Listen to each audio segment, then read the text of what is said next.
in all their diversity.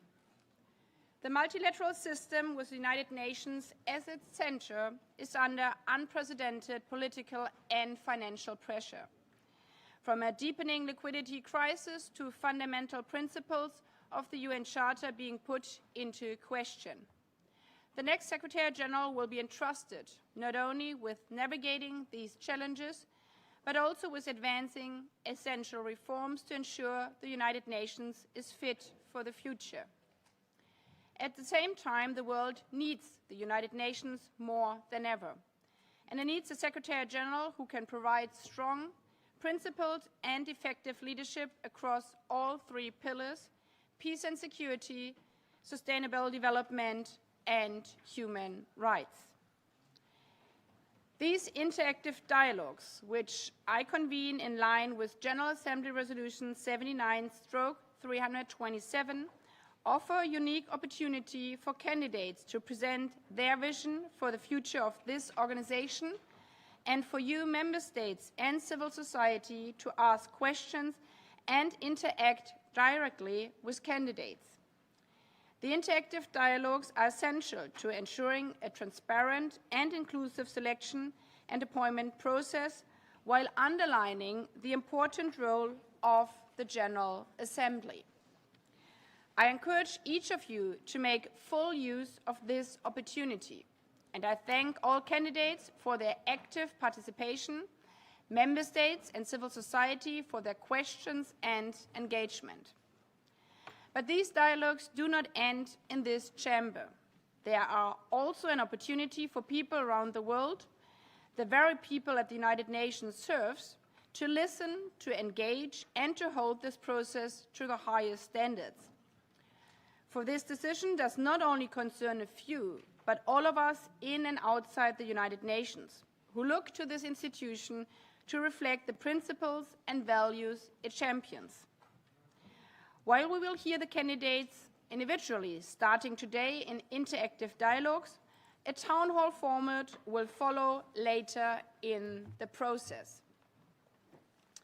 As reflected in my letters dated March 4th and April 15th, 2026, the dialogue will begin with an introduction by the candidate of their vision and priorities for up to 10 minutes, followed by an interactive exchange.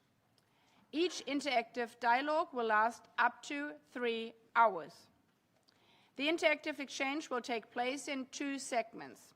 We will begin with a 1.5-hour discussion focused on leadership skills, abilities, experience, and the need to lead a strong organization that is fit for the future. Following this, we will move into the second segment, which will focus on the 3 pillars of the United Nations: peace and security, sustainable development, and human rights. In line with revitalization resolutions, civil society representatives will be invited to pose questions in each of the 2 thematic segments. Before proceeding to hear the presentation of the vision of the candidate, I would like to inform members on how to inscribe to speak in the 2 thematic segments. Delegations wishing to speak can register their wish to speak by pressing the microphone button. Delegations are asked to do so at the beginning of each of the 2 segments, as announced in my letter. Please do not press the microphone button yet, so you will not be on the list. I will announce when delegation will be asked to press the microphone button at the beginning of each segment. Member states speaking on behalf of groups are invited to approach the list of speakers table and will be given priority. After the conclusion of the first segment, delegations will be again invited to press the microphone button to signify their desire to speak in the second segment. Delegations can speak only once in each segment, whether on behalf of a group or in national capacity. In the second segment, priority will be given to delegations that did not have an opportunity to speak during the first segment. I now invite Ms. Bachelet to present her vision. Please, the floor is yours. Madame la Présidente, Excellencies, chers amis, good morning, Sao Shanha, Zdravstvuyte, bonjour, assalamu alaikum, bon dia. I have the honor of appearing before you today as the candidate nominated by Brazil and Mexico to the post of Secretary General. I am deeply moved by the confidence that they have placed in me at this moment of danger and of hope. And I wish all delegations to know that I thank each of them for this opportunity to share a message of renewed hope in the future of the United Nations. I believe it is my obligation to seek to answer your questions and listen to you today.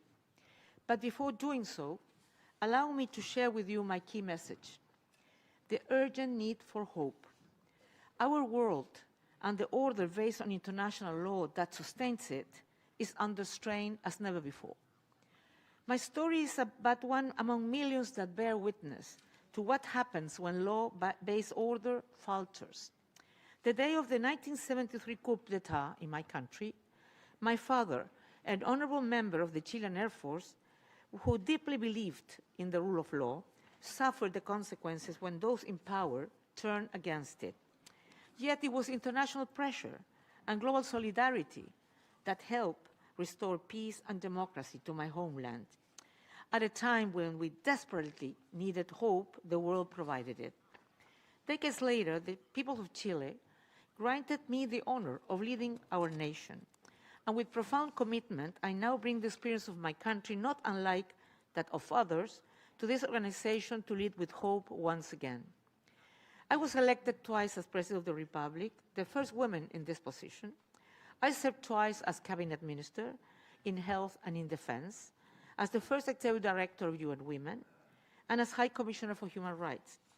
In almost 20 years of public life, both national and international, I have paired the defense of human principles with realistic, practical leadership.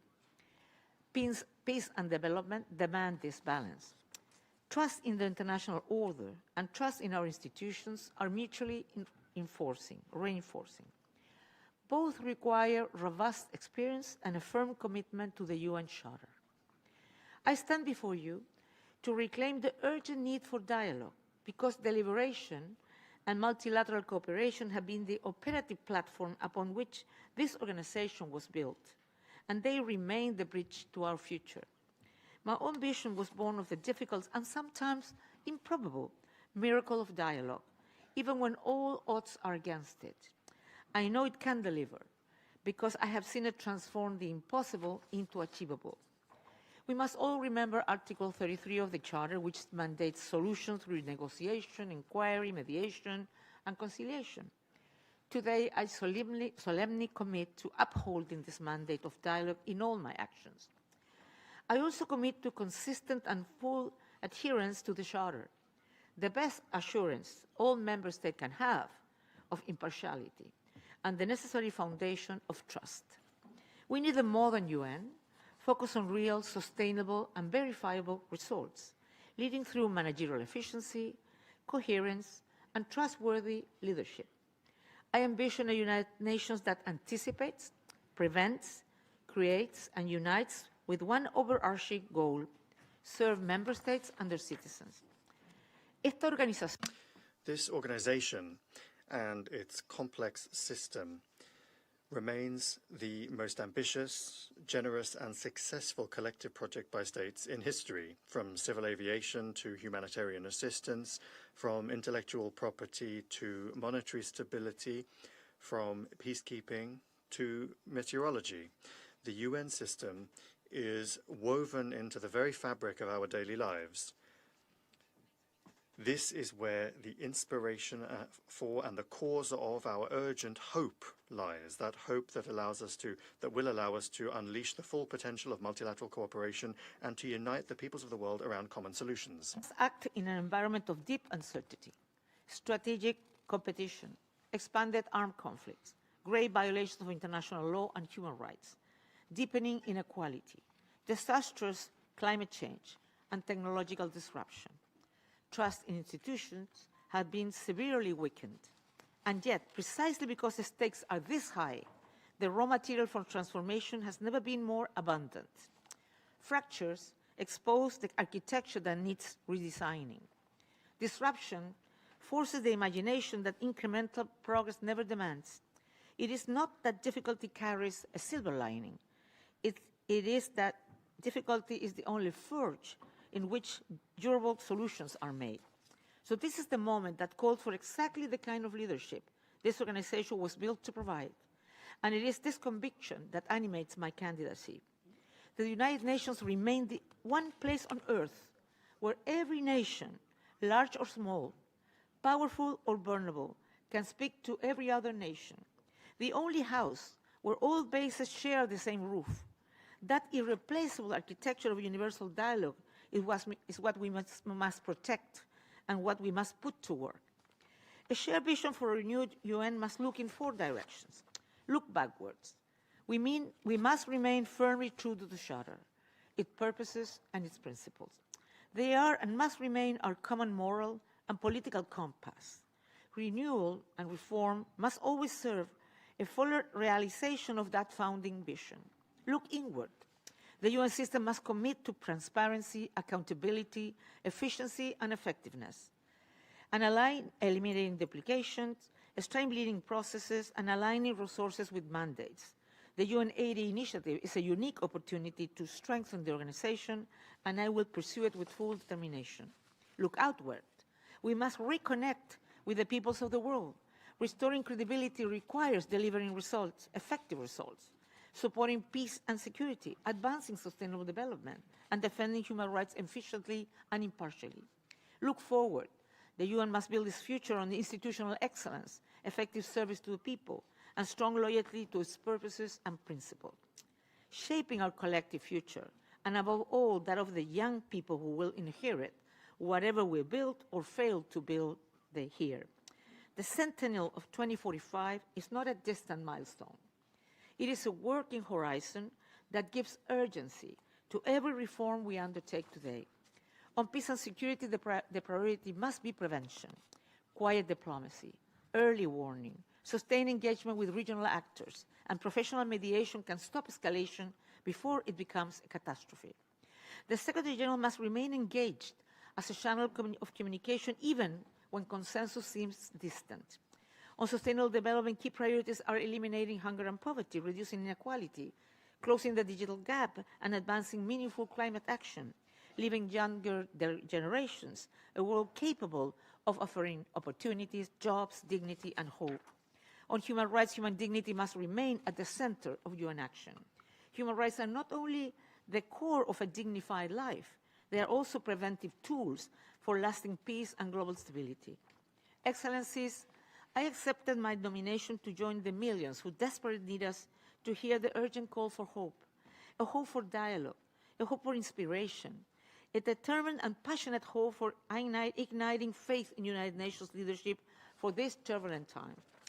Let me remind you of Nelson Mandela's final address to the United Nations, delivered in this very building, where he urged for what he called a workable dream, a hope that leaders would emerge who would not allow that any person should be denied their freedom. It is in this spirit of service that I humbly answer Mandela's call, offering my experience to lead this organization through this unprecedented moment for a more inclusive world. Violeta Parra, legendary folk singer of my homeland, once sang that the 2 materials that forge her art were, and I will quote, "Your song, which is also mine, and the song of all, which is my very own," end of quote. It is a dream that finds its voice in the mouths of others, becoming a word and ultimately a shared song. We must not surrender to despair. Just the opposite. We must choose to hope, repair, anticipate, and above all have the courage to cooperate so the world can prosper again, live in peace, and ensure everyone's human dignity. This is my vision for the renewed future of the United Nations that we bring before you today. I thank you.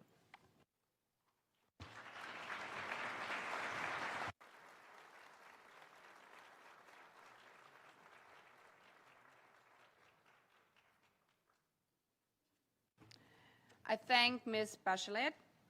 We now proceed to the first segment, Delegations wishing to speak in the first segment are invited to press the microphone button now. Members are reminded that they are encouraged to ask short and focused questions. Interventions should be not more than 2 minutes for delegations speaking in national capacity and not more than 3 minutes for delegations speaking on behalf of a group of member states. Time limits will be strictly enforced by automatic microphone cutoff. A timer will be projected on screen. To assist speakers to observe the time limit, their microphone will start blinking 30 seconds before the time limit elapses. As indicated in my letter, after each intervention, the candidate will be given the floor to respond. The response should not be more than 2 minutes as well. I will remind candidates of their time limits. Civil society questions will be interspersed with questions from member states. As mentioned before, we will now focus on leadership abilities, experience, and skills needed to lead a strong organization that is fit for the future.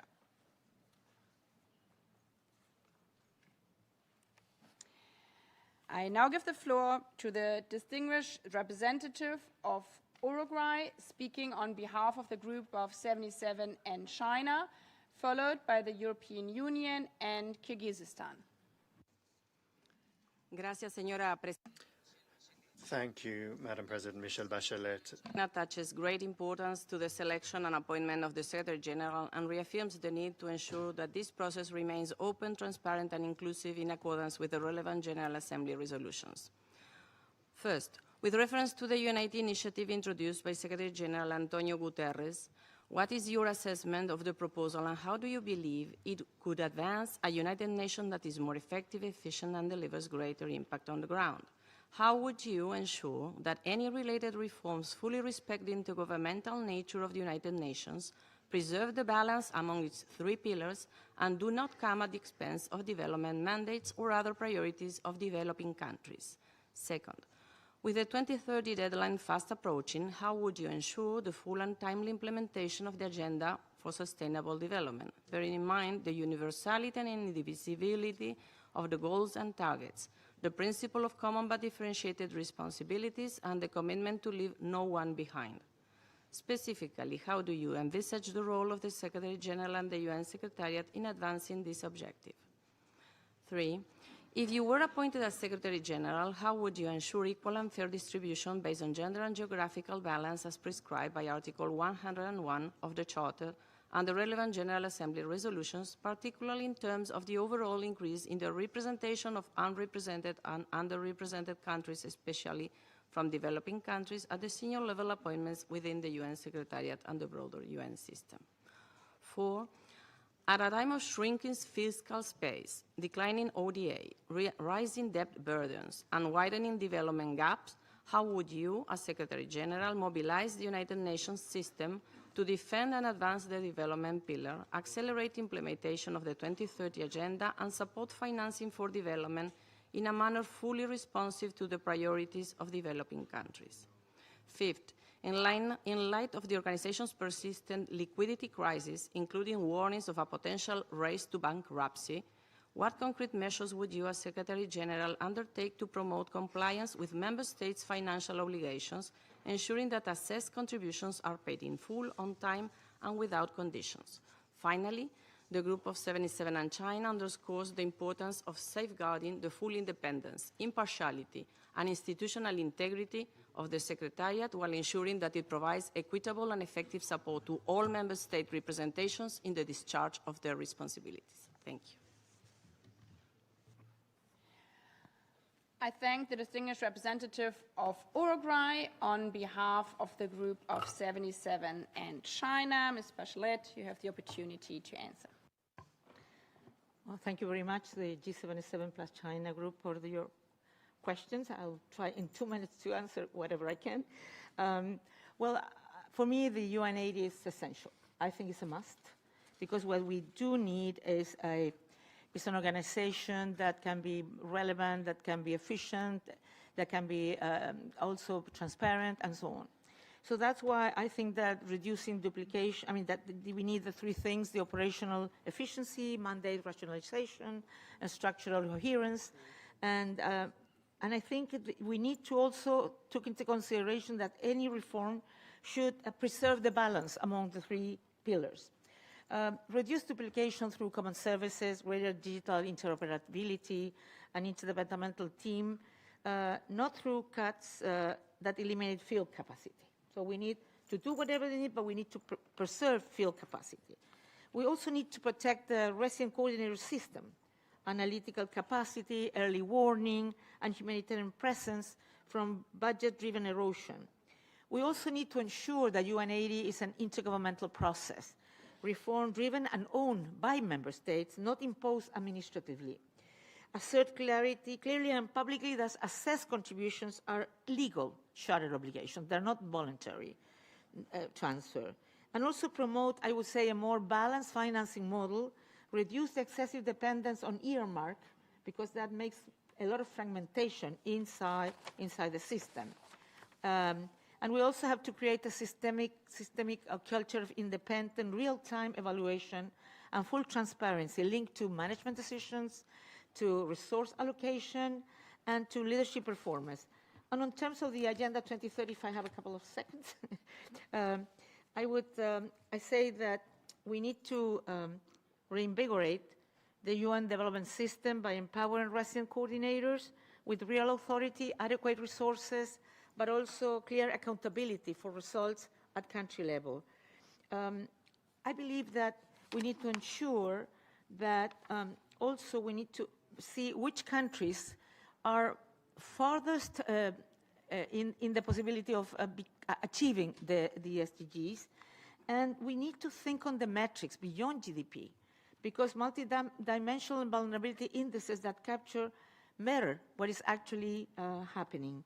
And finally, I have to identify and systematically address SDGs bottlenecks: poverty, hunger, climate, social protection, gender equality, and state capacity. I thank you. I now give the floor to the distinguished representative of the European Union on behalf of the EU and its member states, followed by Kyrgyzstan and Egypt. Thank you, Madam President, and a warm welcome from the EU and its member states, Ms. Bachelet. As leading political, financial, and operational supporters of the UN and multilateralism, the European Union and its member states are deeply invested in the UN Charter, international law, and the UN's success on the ground. We fully expect to be working closely with the Secretary General, who fully shares these values and principles, who manages to match principle with action, and who has a clear appreciation of the European Union's role in the UN system. At this critical juncture, the United Nations needs a Secretary General who can build trust, accelerate UN reforms, and deliver solutions that make a real difference in people's lives on the ground. It needs a Secretary General that is fully prepared to defend and promote with equal vigor all three UN pillars and full respect for the UN Charter and international law. The European Union and its member states support all strands of the UN's work equally. On peace and security, we actively advance the implementation of key UN mandates through our security and defense missions around the world. On sustainable development, we provide close to 50% of all official development assistance and over 1/3 of all voluntary contributions to the UN system to support development and equality. On human rights, we remain firmly committed to their universality and indivisibility, while noting with concern that only 1% of the UN system spending is dedicated to human rights mandates at a time that human rights are increasingly attacked. I mention all this to highlight the fact that through our work on the ground, we are fully aware of both of the successes of the United Nations, but also of the dire need in a number of areas for reform that protects all three pillars, but also makes them more effective. So, a question to you is the following. How will you ensure the continuity of the ongoing UN80 initiative? If you could reform one thing during your first 100 days in office to make the UN more effective in delivering on any of its core mandates, what would that be? And can you offer an example of a major reform that you promoted successfully in your previous tenures? And what lessons did you learn that could inform your approach to broader UN reform today? Thank you. I thank the distinguished representative of the European Union, speaking on behalf of the EU and its member states. Thank you very much for this question and all the context that has been mentioned. Yeah, well, I do believe, I personally believe very strongly that the three pillars are so intertwined. I know we're going to discuss about the programming issue later, but I want to say this because for me it would be very important, because I believe there will not be peace, no peace without development and without human rights. So that means that if I'm selected Secretary General, I will give my biggest efforts. I will strive to ensure that three pillars can get enough support in terms of financing, in terms of political support, and in the sense that what would be the big or the one thing I could do at the beginning. I believe there are some of these issues that depend on member states, and probably one of the most important will be on what is going to be done on mandates, because it's also very important in terms of how the UN will continue developing. And for me, because on all the things that us as candidates will promise, one of the things that will be really important to have since the beginning are mechanism of follow-up, of, if I would say, accountability, on ensuring that also independent evaluation and assessment of what is being done in terms of the reform. Because usually people, from when they get in love with something, if I may say, they tend not to be very self-critical. And I think we need, particularly when we are trying to think how we make the UN more relevant, more efficient, more transparent, but also to save certain costs that are probably better done in another way, and use that savings for exactly human rights or development or peace and security. So I believe that the essential thing would be to ensure that all the mechanism, all the work that we will do with the different agencies, with the Secretariat, will really be follow up, and not just give an instruction that maybe it's follow or not, but to be sure to make a very strong follow-up that every decision of the General Assembly and, of course, the decisions that are in the competence of the Secretary General will be decisions that will be fulfilled and achieved. I thank you. I now give the floor to the distinguished representative of Kyrgyzstan on behalf of the landlocked developing countries, followed by Egypt and the first speaker of the civil society. Madam President, Madam Bachelet, Excellencies, distinguished delegates, colleagues, I have the honor to deliver this statement on behalf of the group of landlocked developing countries. Landlocked developing countries, or LLDCs, represent 32 nations and over 500 million people. Their defining challenges is geographic. Without direct access to the sea, they depend on transit through neighboring countries. This results in higher trade costs, longer delays, and greater vulnerability to external shocks. We welcome the convening of this interactive dialogue, which provides an important opportunity to engage with candidates for the position of the Secretary General at a critical time for the multilateral system. For landlocked developing countries, structural constraints linked to geography continue to shape development pathways. The adoption of the Avaza Program of Action reflects a renewal global commitment to addressing these unique challenges in a comprehensive and coordinated manner. Its success, however, will depend on effective implementation and strong system-wide coherence.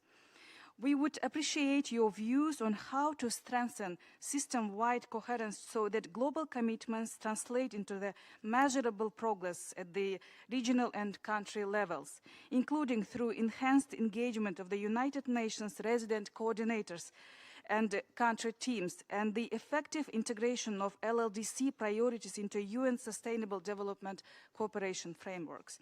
Furthermore, we would like to, it will be interesting to hear from you how you envisage strengthening the capacity, resources, and institutional role of the Office of the High Representative for the least developed countries, landlocked developing countries, and small island developing states, so that it can effectively fulfill its mandate's functions, particularly in supporting coordinated follow-up, mobilizing international support, enhancing advocacy, and assisting LLDC in the implementation, monitoring, and review of the program of action at all levels, including with the involvement and support of the United Nations resident coordinators and country teams.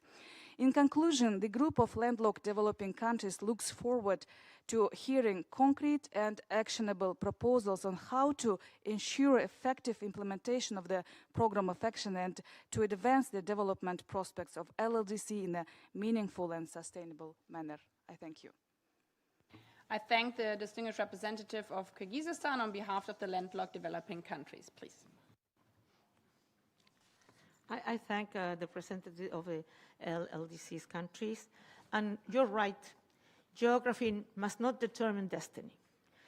But it is the possibility that the multilateral system exists precisely to correct the accidents of geography and history. And I will hold to that promise. I know that all the particular situations that LLDC countries had to confront in terms of being able to develop, to fulfill their capacities and to be able to improve people's life. And I would say that I intend to transform it not in a rhetoric phrase, but into concrete and instrumental implementations with resources, with review graduation transitions, also to prevent abrupt losses of concessional access, because many times countries, when you just look at that GDP, they lose all the possibilities of concessional support. The other thing is, I believe that we need to strengthen particularly the resident coordinator system, because one of the things we need to make this not only a beautiful speech, but a reality, is that the UN system, at the country level, work with the national priorities and support those national situations that can really help those countries thrive. Of course, we have the AWASA program, but also I think I would champion also the Almaty program, addressing connectivity, logistics, and climate vulnerability barriers. And I will say that, of course, you mentioned also the SEEDs, the LDCs, and others, and I truly believe, because that also is important, as I mentioned, I think, before in another question, I'm talking about Agenda 2030 or the SDGs, that when we look at the need to reform these financial institutions, we also need to look at if the way the metrics being used for countries who had a very particular vulnerability is the metric that should be used. And I think that we need to, being the President of the Republic, I have to say, with Uruguay and Barbuda and Antigua at the time, we pushed for the OECD to change the criteria, that people should not be graduated according only to their GDP, but also to their vulnerability situation. And I truly believe this is something that the international community and the international financial institutions need to take into consideration. Because if we don't change the way the financial institutions are working, those countries will never have all the support they need. So I will fight in all different levels to support the situation of countries that are more vulnerable than others because of either geographical conditionation, or because they're small states, or because they're small islands, or because they're least developed countries. Thank you. I now give the floor to the distinguished representative of Egypt on behalf of the Arab group, followed by the civil society Girl Up. شكرا سيدة الرئيس. Thank you, Madam President. I have the honor to make this statement on behalf of the Arab Group. Our group remains ready to cooperate constructively with all candidates in order to strengthen the role of the United Nations and enhance its abilities to face current international challenges, as well as strengthening the principle of the Charter and maintain international peace and security and sustainable development. Our group would like to ask the two following questions. Madam Bachelet, how do you envisage your role, if in office, regarding enhancing the efficiency of the UN system and its integrated efforts regarding the Palestinian question, which, in order to implement relevant international resolutions and restore or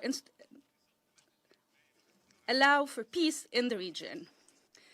Second, regarding the growing conflicts in the world and challenges pertaining to respect of international law and the UN Charter, how do you envisage ways to strengthen respect for these rules, especially when it comes to the humanitarian aspect, and allowing at the same time to strengthen the role of UN organs, namely UNRWA,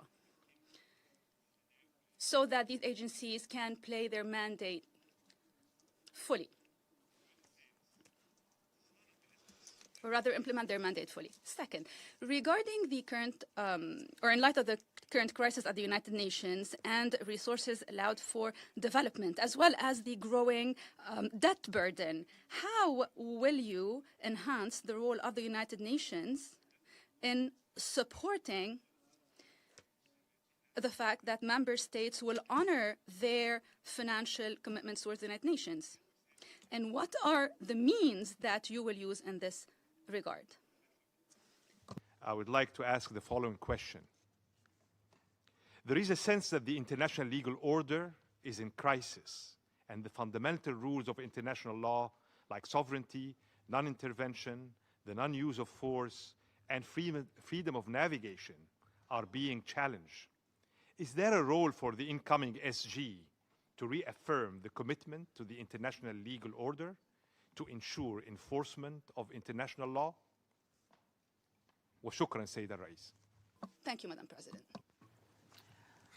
I thank the distinguished representative of Egypt on behalf of the Arab group, Ms. Bachelet. Yeah, well, thank you very much for these questions. I would say, first of all, my personal involvement. I do believe that the next Secretary General has to be somebody who is really present.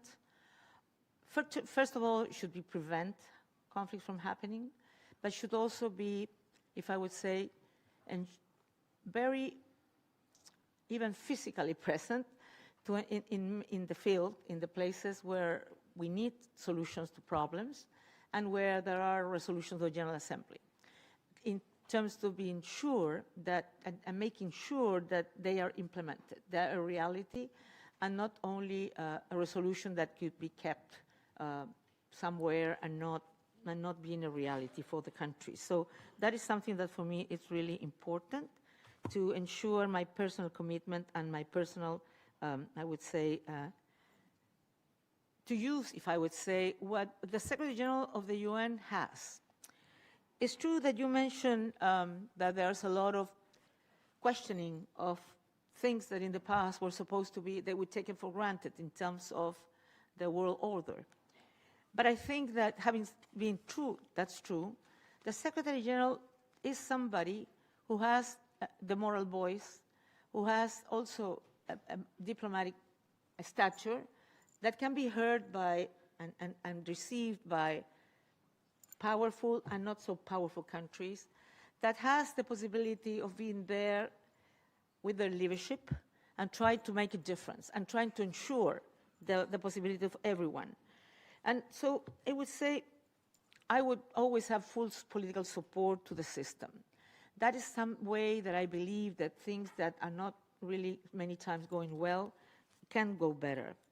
And in the sense that as well, for me, humanitarian access in places where there have been crises, and the ones you mentioned, is one of the things we need to protect and prevent from being hollowed out.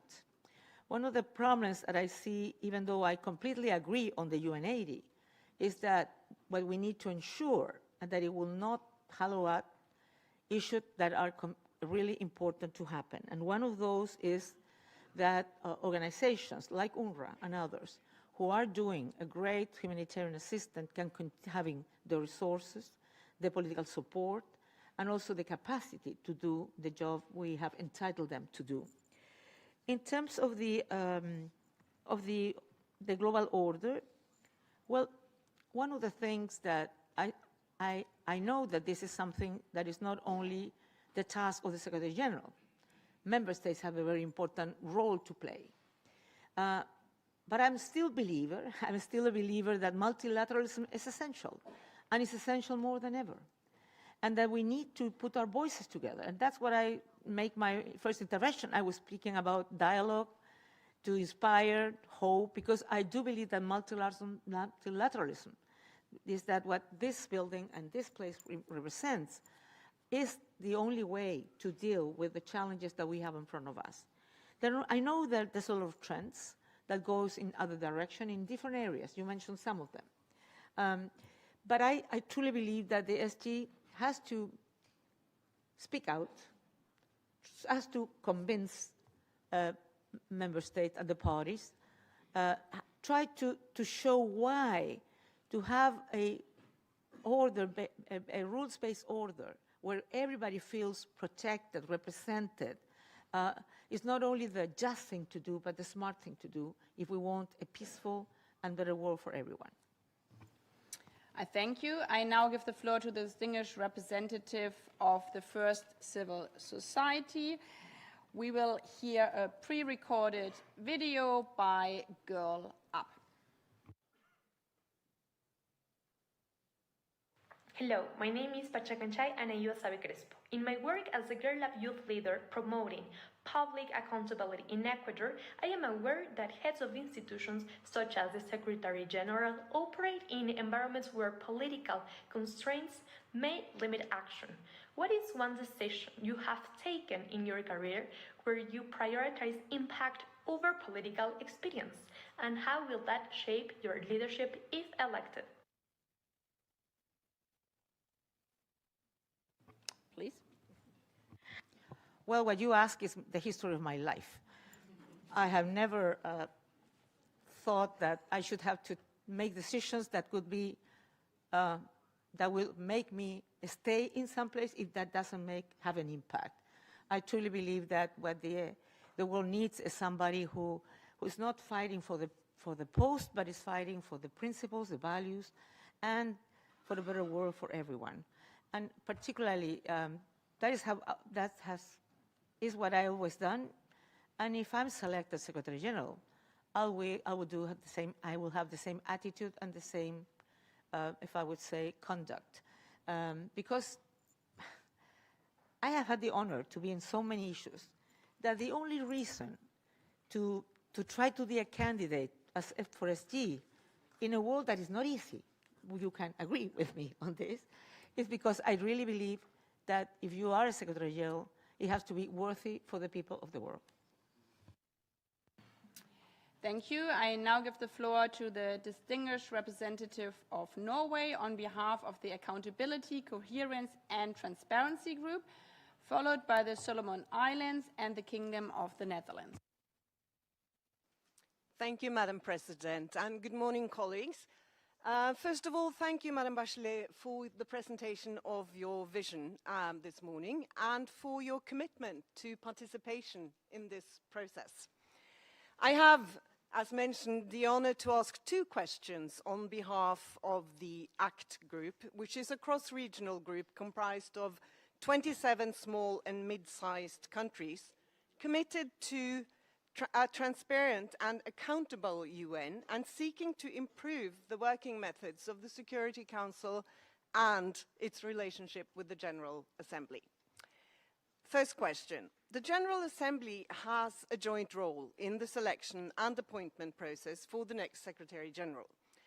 In its resolutions, it has underlined the importance for candidates to embody the highest standards of efficiency, competence, and integrity.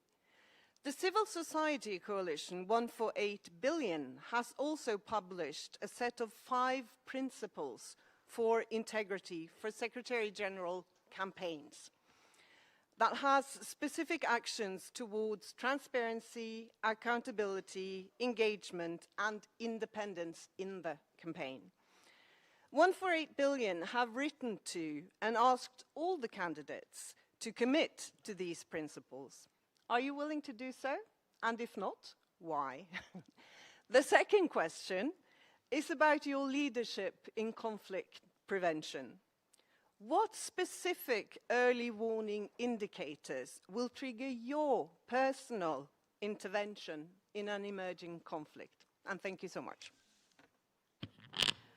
I thank the distinguished representative of Norway, speaking on behalf of the ACT group. Yeah, thank you very much, Madam. I would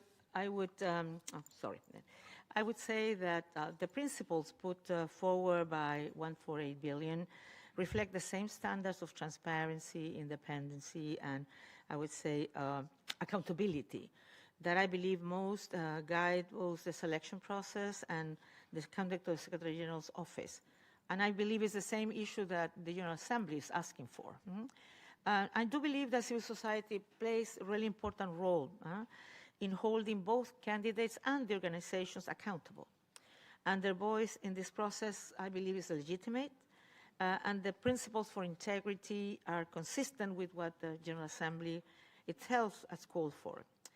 But I would go further and said that this principle should not end with the campaign. A Secretary General who commits to them during candidacy but abandons them once in office would undermine exactly the trust that the organization needs to rebuild. So if I am selected, I would carry this commitment into the office itself. The second question you are asking me, it's about, well, as I mentioned, and I've been speaking about it in many places, I have considered that one of the more important things of the Secretary General is to prevent things from happening. We know that prevention is really important in terms not only that you save lives, you know, but also it's important in terms, even in terms of what it means to have to go into a peacekeeping operation because you were not able to prevent. And there's a lot of things we all know, and the Charter explains which are the main mechanisms that the Secretary General and, of course, also the United Nations can use in terms of early warning system, in terms of mediation, of good offices, et cetera, et cetera. And I truly believe that we have a deficit on early warning signs. And in terms of the capacity of the system to read, if I may say, those early warning signs. And I've mentioned in some meetings that I've been in countries where I could feel, I don't know if English sounds well, but I had the nose that something was happening. I could tell that there would be a coup d'etat. And I asked the country team, and I asked the National Commission of Human Rights, and I asked everybody told me, are you crazy? No way. 3 weeks later, there was a coup d'etat in that country. So I always was, being High Commissioner, I was insistent that we need, as UN, to have more capacity on identifying. And let me mention just some. First of all, I think the possibility of, when, you know, peace agreements are ended. I mean, there's no possibility to continue doing political disruptions. When you see, for example, human rights violation like forced killing, enforced disappearance, or hate speech against certain communities. Also, when you see that the defense issues, the security forces, for example, start doing things that are not the normal ones, that they employ people where they shouldn't, that they get more militarized and so on. Or when, for example, the justice system does not, remains, if I would say, it's not operating, it's not working for people's rights and to ensuring justice. So that doesn't mean that you have to add A, B, C, D, and then I will go there. But because you have to analyze it because of the context, the history, and so on. But with many of those and others, and I hope to, if I'm selected, to really be able to do a lot of development of the resident coordinated system or others to read what's going on in the country, and I will be there every time it's needed. I thank you. I now give the floor to the distinguished representative of the Solomon Islands on behalf of the Pacific Islands Forum, followed by the Kingdom of the Netherlands and Singapore. I have the honor to address you today on behalf of the members of the Pacific Islands Forum represented with a presence in New York. We thank the President of the General Assembly for this valuable opportunity to engage directly with the candidates for the Secretary General. The Pacific region faces many challenges, some shared by members across the Assembly, others unique to our region. But no challenge is more pressing than climate change, which will disproportionately imperil lives, livelihoods, security, and the well-being of Pacific people. Secretary General Guterres' visits to our region helped him to appreciate the gravity of this threat and to mobilize international attention. It also allowed him to appreciate the region's leadership and to hear firsthand from our communities on the work they are doing to bolster resilience. During his visit to Tonga for the Pacific Islands Leaders Summit in 2024, Secretary General described the Pacific region as a beacon of solidarity and strength, environmental stewardship and peace. The Pacific and the UN have had a long history of collaboration, and we want to ensure that this partnership continues and is prioritized under UN's new leadership. We have two questions for all candidates.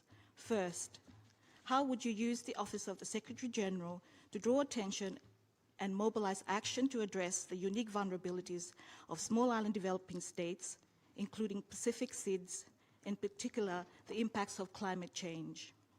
Second, the UN is often pulled towards crises that dominate headlines.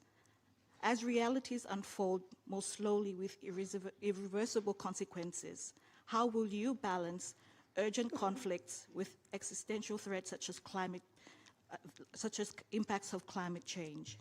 What criteria will guide your decision where attention and political capital will be directed to? I thank you. I thank the distinguished representative of the Solomon Island.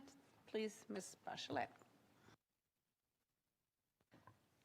Well, I think that for the Pacific Island, but also for the Caribbean and SIDS, for low-lying nations as well, climate change is not a policy debate. It's a question of survival, and I will never treat it as anything else.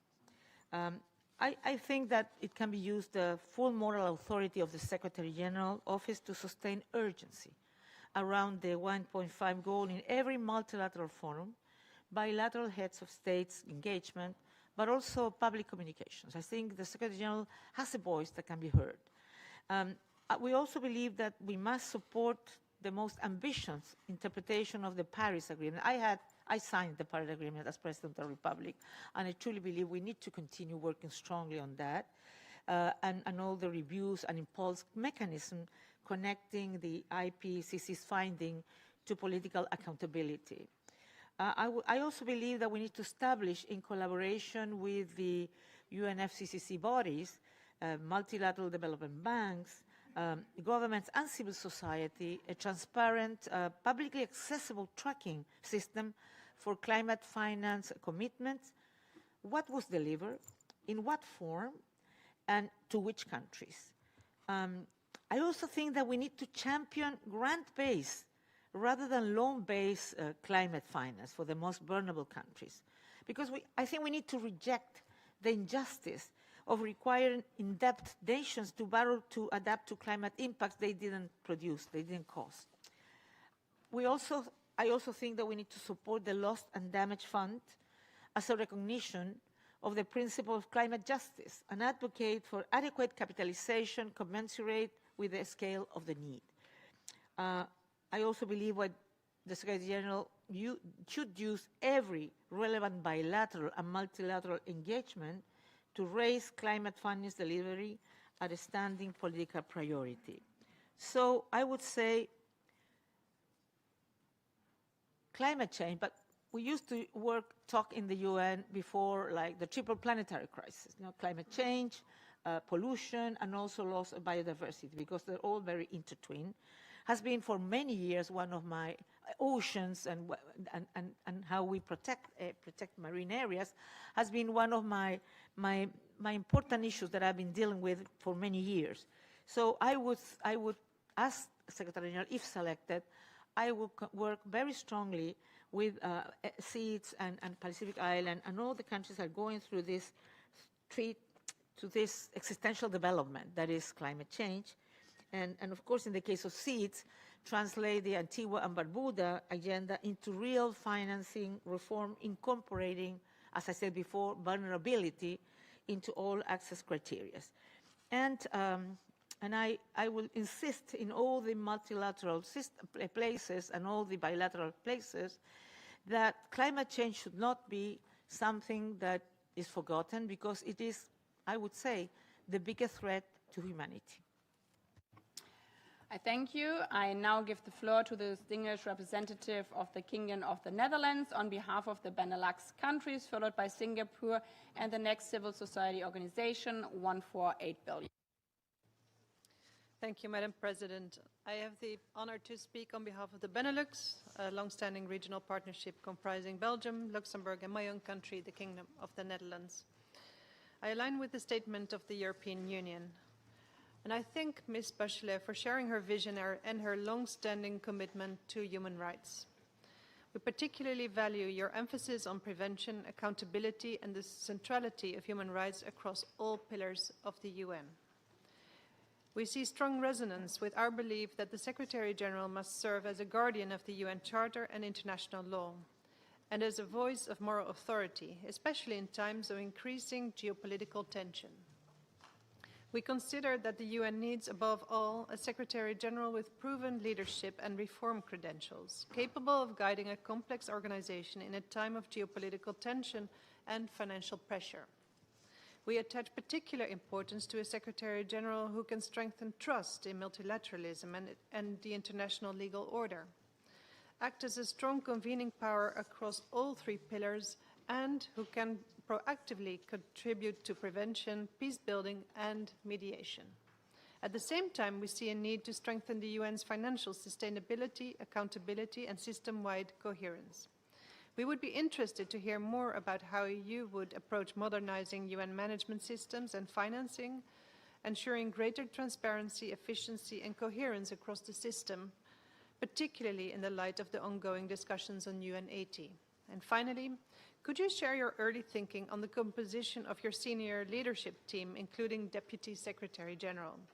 How would you approach considerations such as regional balance, gender, and the specific qualities needed to support your priorities and the good functioning of the UN? I thank you. I thank the distinguished representative of the Kingdom of the Netherlands on behalf of the Benelux countries. Please, Ms. Bachelet.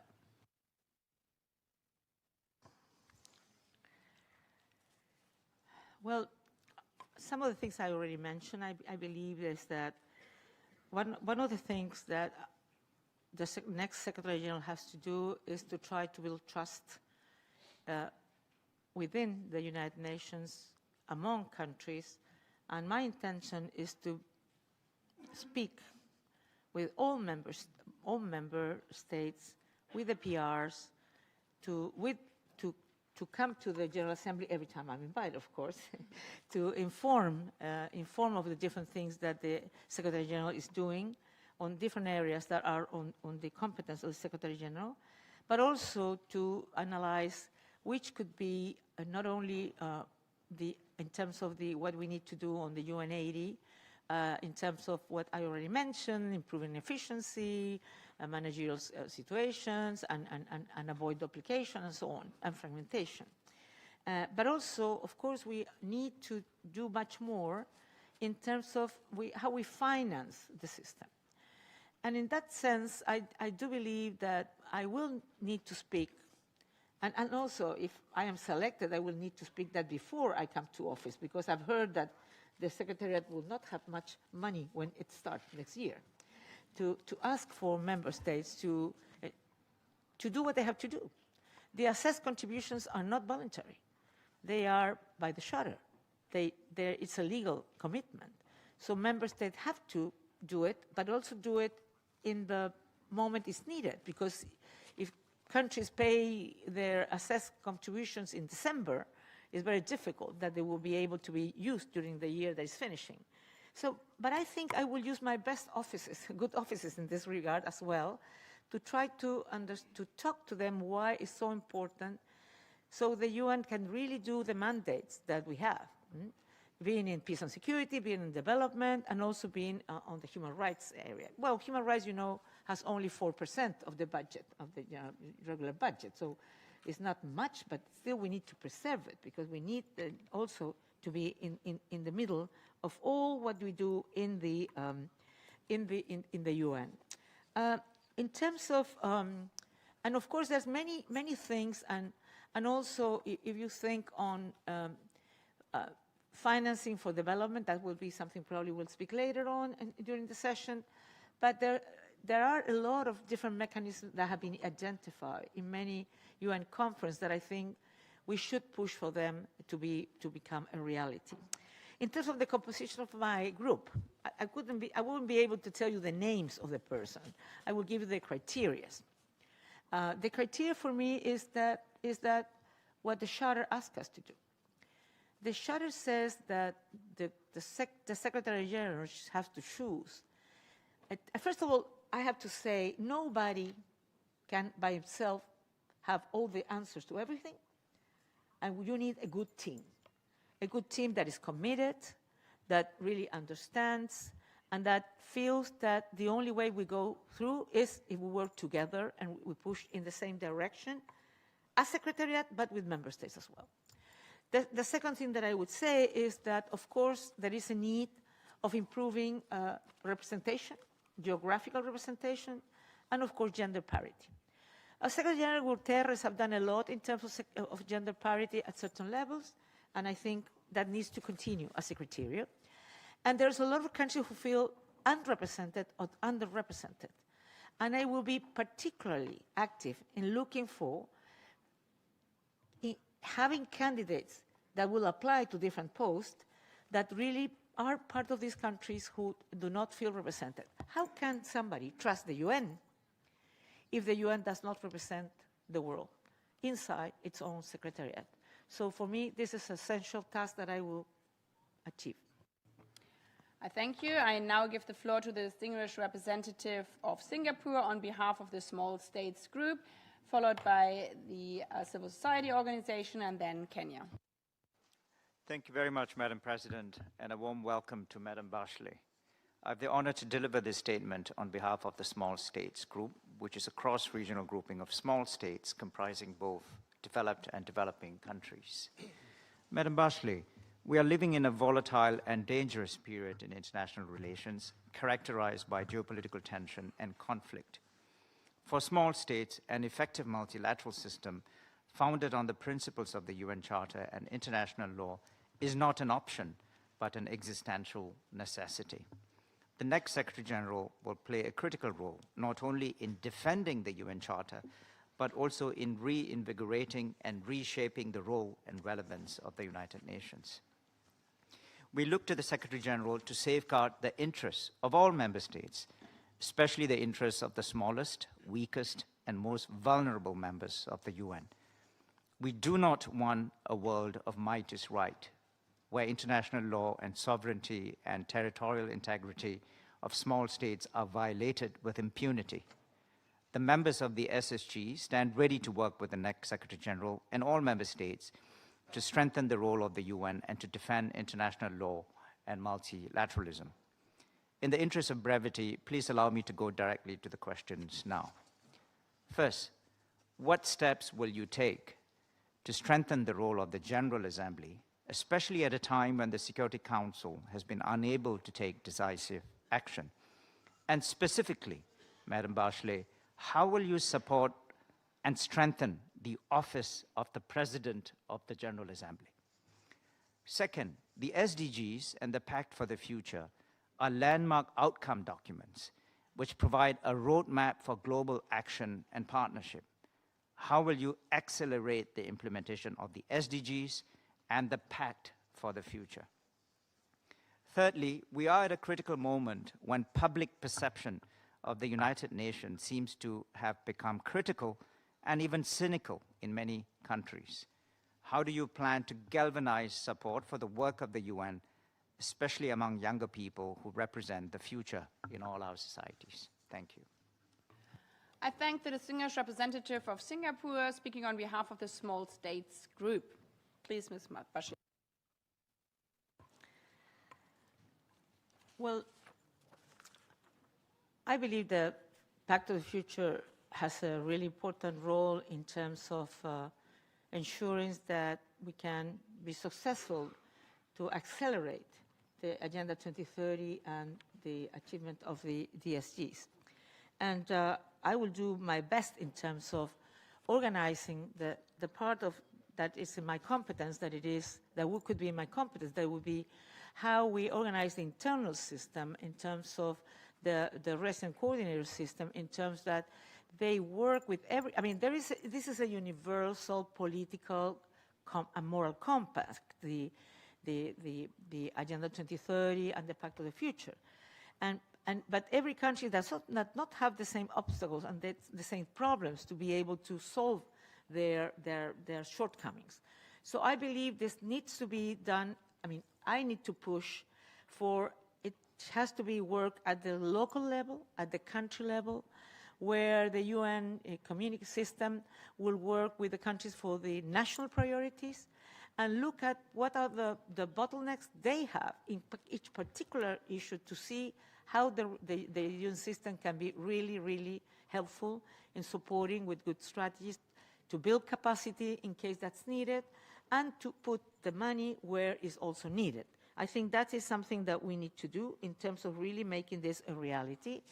And the second thing that I would say is that I'm trying to...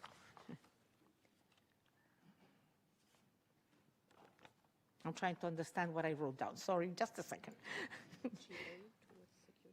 And the last one was? Yes. But, huh?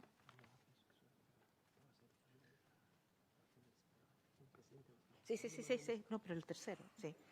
And I was trying to identify the third one. And I think in terms of the office of the PGA, I believe they should have appropriate funding, recognize also as the voice of the most universal and democratic organ, and work closely with the PGA. That would be my main issues. And the third was...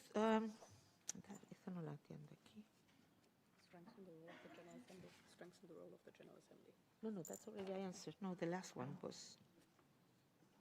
Oh, sorry, but... Oh, yeah. About youth. And no, it was more than youth. It was what are you going to do so the world trusts the United Nations? Particularly youth, but also trust.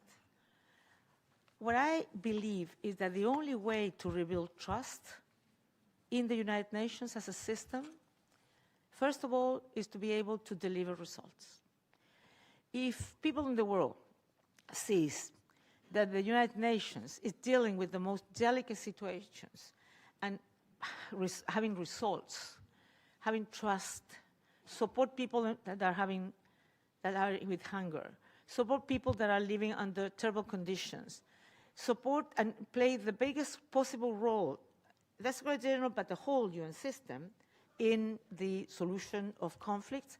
That's the only way that the world will believe that the United Nations is a meaningful organization, but also young people who will have hope that the world can be better also for them. I thank you. I now give the floor to the distinguished representative of the next civil society organization, 148 billion, followed by Kenya and Germany.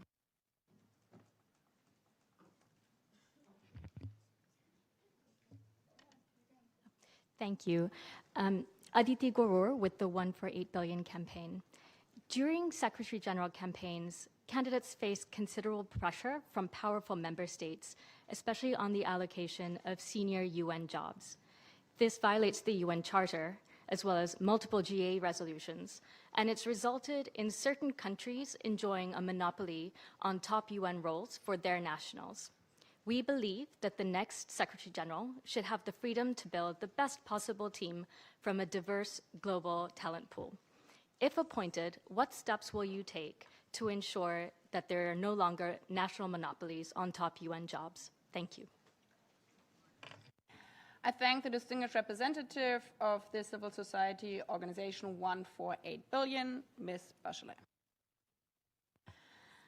Well, I think the main step that you can have is to have the conviction, as I said before, that you need the senior post, being it from CB, from special envoys, from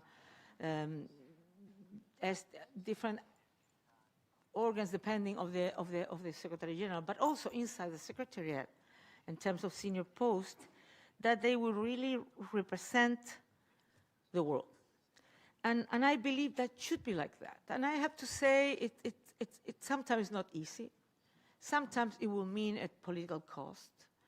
But if you are convinced that you want the world to see the UN as really as representative of the diversity of countries that we have, of the diversity of situations that are not the same when you are dealing with different challenges, being it peace and security, being development with human rights, or being in the possibility of a small state to be able to thrive. I think you need to have people in charge that will really be able to represent those perspectives and to ensure that the Secretary General never forgets, and also plays a role that no one at the UN forgets those situations and can play an important role in trying to improve the conditions of all of those countries. And in that sense, I have to say, being a President of the Republic, my first time, it was a story in my country as well, where there were certain ministries that were like for certain parties. And I thought that was not a good idea. I think you need always rotation. First, representation of the diversity, geographical, gender parity, but also representation. And so what I'm saying, I'm not afraid of doing that. I've done it in the past, and I will do it if it's necessary, because it is necessary in the UN. That's my conviction and my commitment. I thank you. I now give the floor to the distinguished representative of Kenya on behalf of the UNAID Global Group, followed by Germany and Uganda. Thank you, Madam President. I will ask the following question on behalf of the UNAID Global Group, a cross-regional group comprising of Barbados, Indonesia, Jordan, New Zealand, Norway, Mexico, Senegal, Singapore, and my own country, Kenya. Excellency, Ms. Bachelet, if elected as the next Secretary General, what will you do to meaningfully restore trust between the Secretariat and member states, the Executive Office of the Secretary General and the rest of the system, and global confidence in the United Nations? Thank you. I thank the distinguished representative of Kenya on behalf of the UNAID Global Group.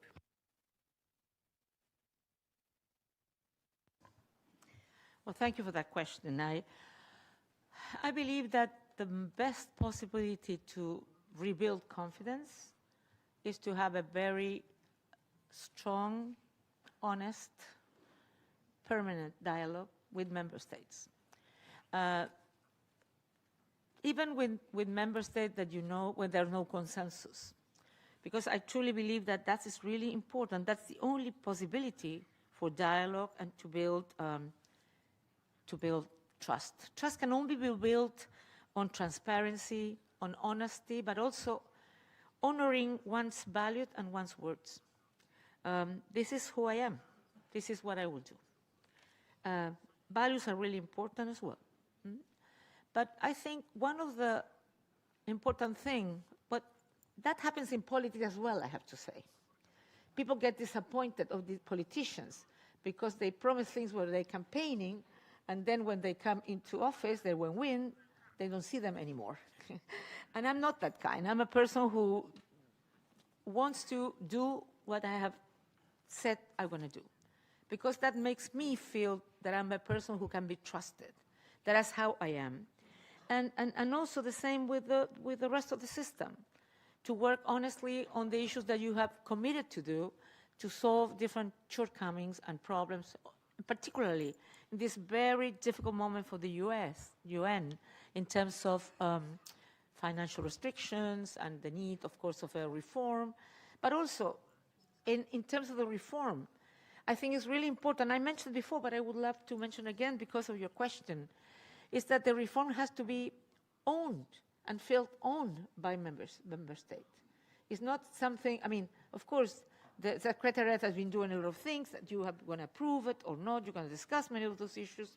But it's the Secretary General's role to implement what's decided by member states. And that's why I believe that we can really work in a very good relationship. But to build respect on the world, I insist, we need to deliver. If the United Nations is seen that doesn't deliver, if the Security Council is seeing deadlock and that doesn't deliver, and you see what's happening in the world, people will not believe in the UN. So I think there's a lot of challenges we need to deal with to be able to ensure, but first deliver at the ground. The second thing that is needed is a very strong field presence of the Secretary General. Many people ask, is it the Secretary or is it a General? Yes, in the Charter it says that the Secretary General should be the Chief Administrator, and that's true. Some say it's the top diplomat in terms that represent the world. That is also needed. But also a general in the sense of being in the field, of working very strongly in prevention, and working very strongly where conflicts arise, but also where we have all kinds of other issues like lack of development and problems with human rights. I feel that it has to be a very present Secretary General.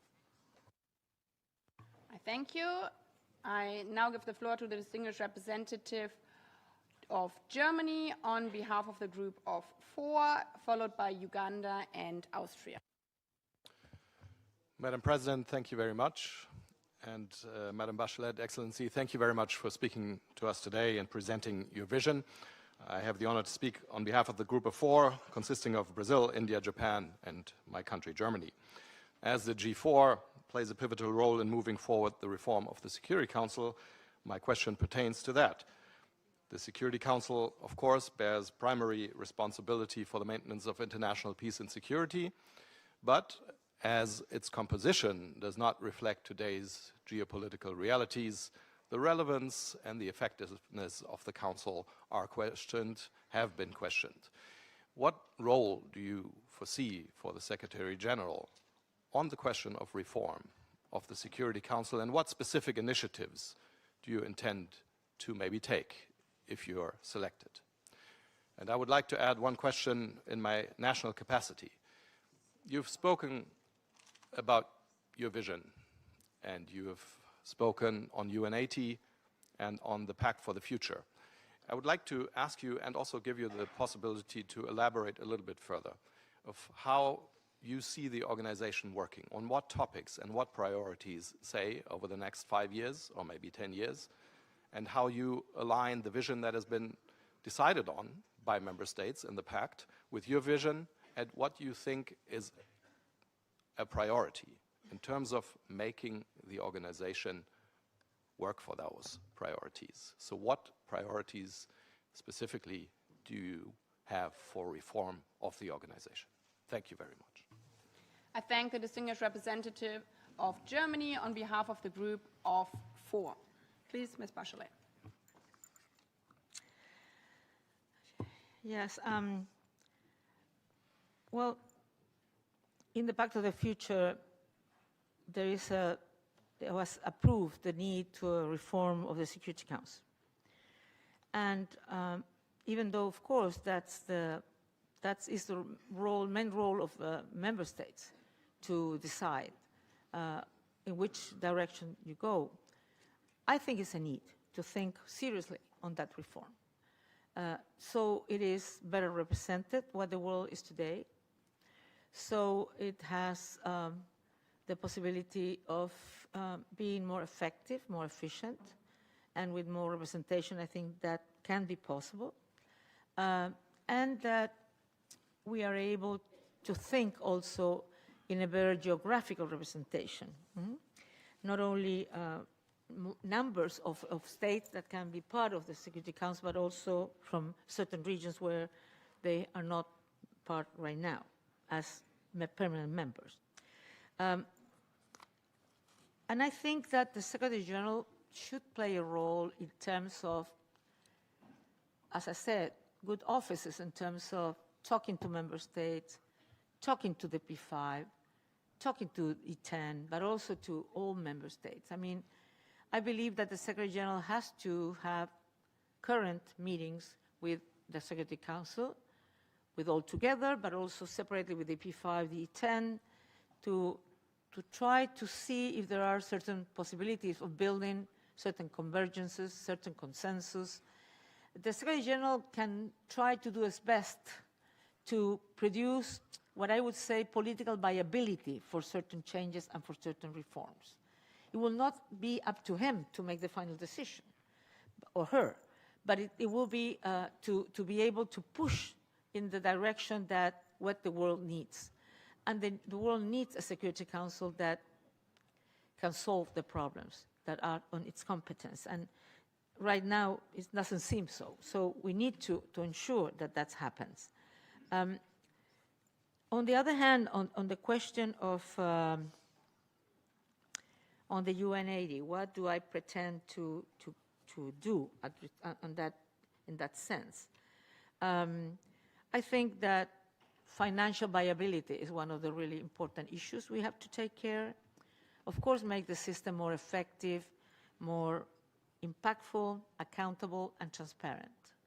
One of the things that in my life I've been pushing for, being a minister, being a State Director of UN Women, and being the High Commissioner of Human Rights, and of course being President of the Republic, is that any organization that makes policies, programs, implements them, needs to be a result-oriented organization.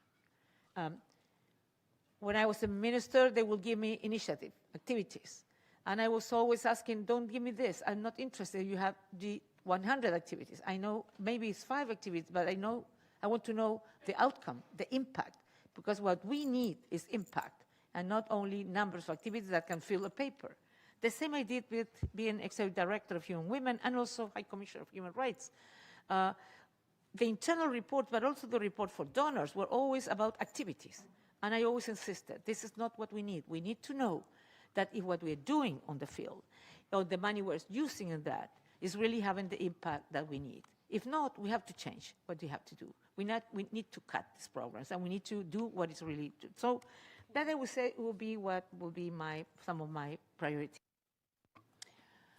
I thank you. I now give the floor to the distinguished representative of Uganda on behalf of the non-aligned movement, followed by Austria and Palau.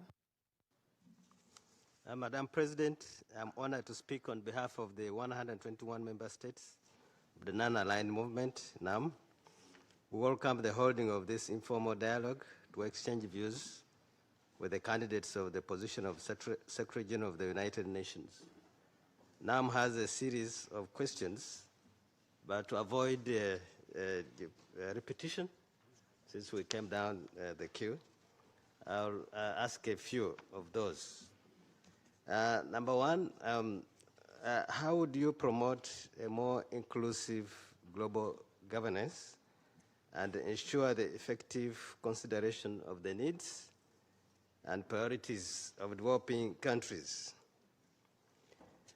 Number two, the Declaration on the Right to Development was adopted in 1986 by the United Nations.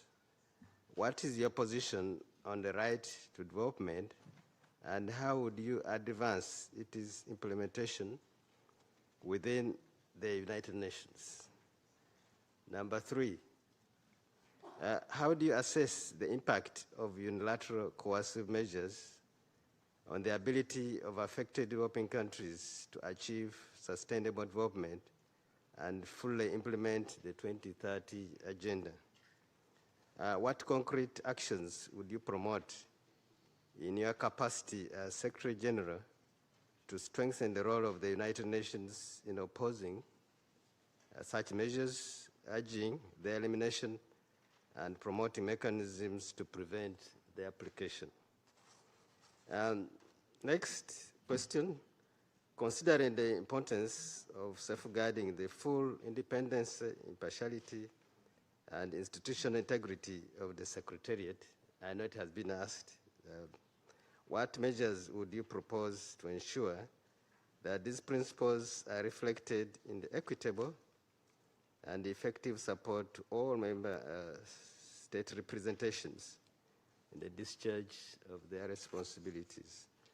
Related to that, which has come also, which was asked, I have 35 seconds, is in terms of the concrete measures you would propose to strengthen multilateralism and international cooperation in the light of their erosion resulting earlier from non-compliance with international obligations. I thank you. I thank the distinguished representative of Uganda on behalf of the non-aligned movement. Well, first of all, you remember the Declaration of Right to Development. And I have to say that according to certain decisions, as High Commissioner of Human Rights, it was on my mandate that I had to ensure that the right to development will be respected. So it's not something that I answer just in theory. I had to deal with that. I think we need to address the historical dimension of the right to development. The structural inequalities created by colonial histories require specific remedial action, including in reparative finance frameworks, preferential trade arrangements, and technology access. I think that the Secretary General advocacy on development finance, trade rules, debt restructuring, and technology transfer is explicitly grounded in the right to development, connecting economic policy debates to their human rights foundations. I always have defended the universality, indivisibility, interdependence of all human rights. So I believe all human rights are important rights, from the social, economic, political, civil rights, and of course, well, the right of, now it has been discussed a couple of years ago, of a healthy environment, and now the right to development. I think we also need to connect the right to development to climate justice. The right of developing countries to pursue their development aspiration while bearing a disproportionate burden of climate impact is a human rights challenge. It's not only an economic and environmental one. And in terms of the unilateral coercive measures, my impression is that the unilateral, I mean, the charter says exactly when you can enforce certain measures and when not. And unilateral coercive measures usually are not in the spirit of the charter. And the other thing that we all know is that usually unilateral coercive measures affects people, the normal people on the ground. Doesn't affect the ones you're supposed to punish, the ones who are violating rights or so on. And that means that the universal measures, of course, they're not helping to solve the crisis. And many times they're aggravating the humanitarian crisis, affecting more to the more vulnerable. So I think that the international community, through the resolutions of the UNGA and also the Council of Human Rights, have recognized the need to avoid this kind of measures that can be not in the line of the international right and affect the stable development of countries.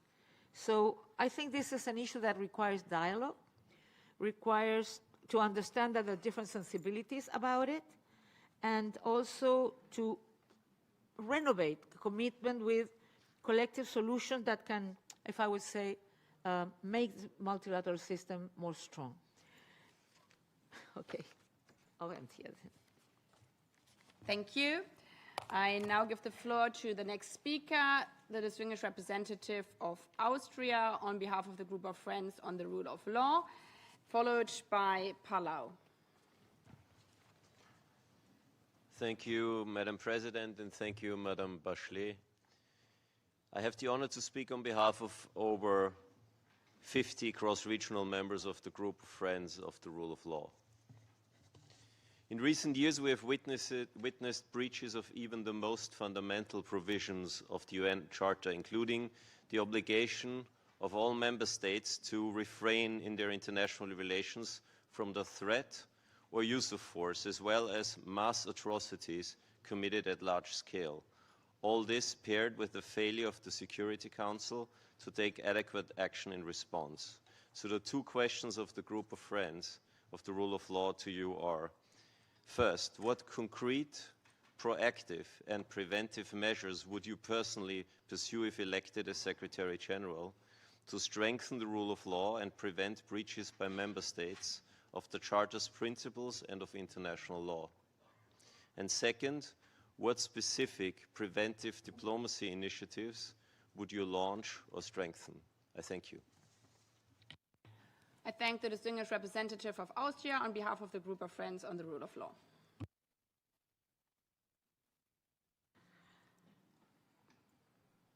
Well,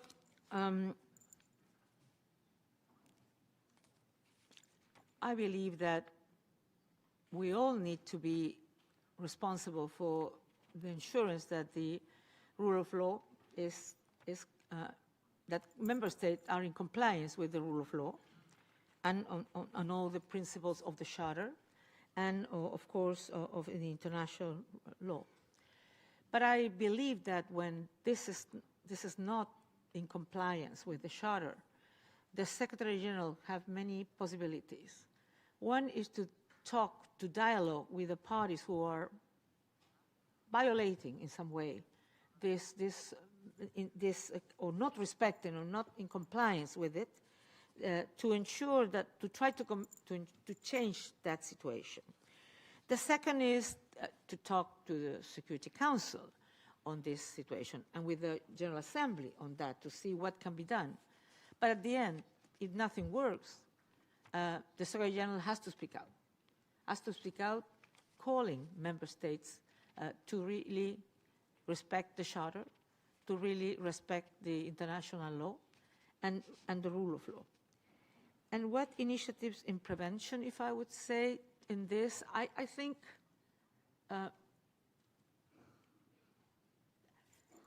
I mentioned before that we need to be very hands-on the possible crisis to identify which can be the conflict that can arise and where we can do as much as possible from the ground to try to avoid crisis from happening, being it internal crisis or between countries, between parties. I think that the Secretary General has to talk to the parties in conflict and convince them to find pacific solutions to the conflicts. For that, needs to understand exactly what's going on, what are the real problems. Sometimes words say something, but the real problems are other. In the past, when I went to a country, I sat down with two different ethnic groups that they were killing each other on the weekends. And I tried to understand exactly what was the problem. And in that case, in particular, the problem was the lack of water or the lack of land. Some were farmers, some were herders. So afterwards that, I spoke with the governors and the President of the Republic to say, we need to find better possibilities for everyone in your country, because otherwise this kind of problems will continue happening, if I might say. So I always think that maybe because I'm a medical doctor, I always try to understand the root causes and try to see how I work through these root causes to try to prevent things from happening. There's a lot of preventive diplomacy that can be done. And the thing is that we have to be very aware of what's happening, from the ground to the General Assembly, Security Council, but also in the case of the Secretary General. And of course, at the end, it's not very preventive, though. You always can use the Article 99 of the Charter to call on a very difficult situation to try to bring to attention the Security Council that more needs to be done. Thank you. I now give the floor to the distinguished representative of Palau on behalf of the Alliance of Small Island States. Thank you, Madam President, for convening this important dialogue, and thank you, Madam Bachelet, as well for your interaction with us today. I have the honor to speak on behalf of the 39 members of the Alliance of Small Island States. And as a group of countries in special situations, the credibility of the United Nations lies in its ability to respond to the unique circumstances of SIDS, correct longstanding inequities and deliver results for the most vulnerable. In this regard, allow me to pose the following questions. 1, how will you, as Secretary General, ensure that the United Nations systems is more accessible, better coordinated, and tailored to the unique vulnerabilities of SIDS to better and more meaningfully support the implementation of the Antigua and Barbuda Agenda for SIDS? And 2, what specific measures will you take to improve on the underrepresentation of SIDS within the UN Secretariat, especially at senior leadership levels? And how will you strengthen pathways for SIDS nationals to shape decision-making across the UN? Thank you. Please.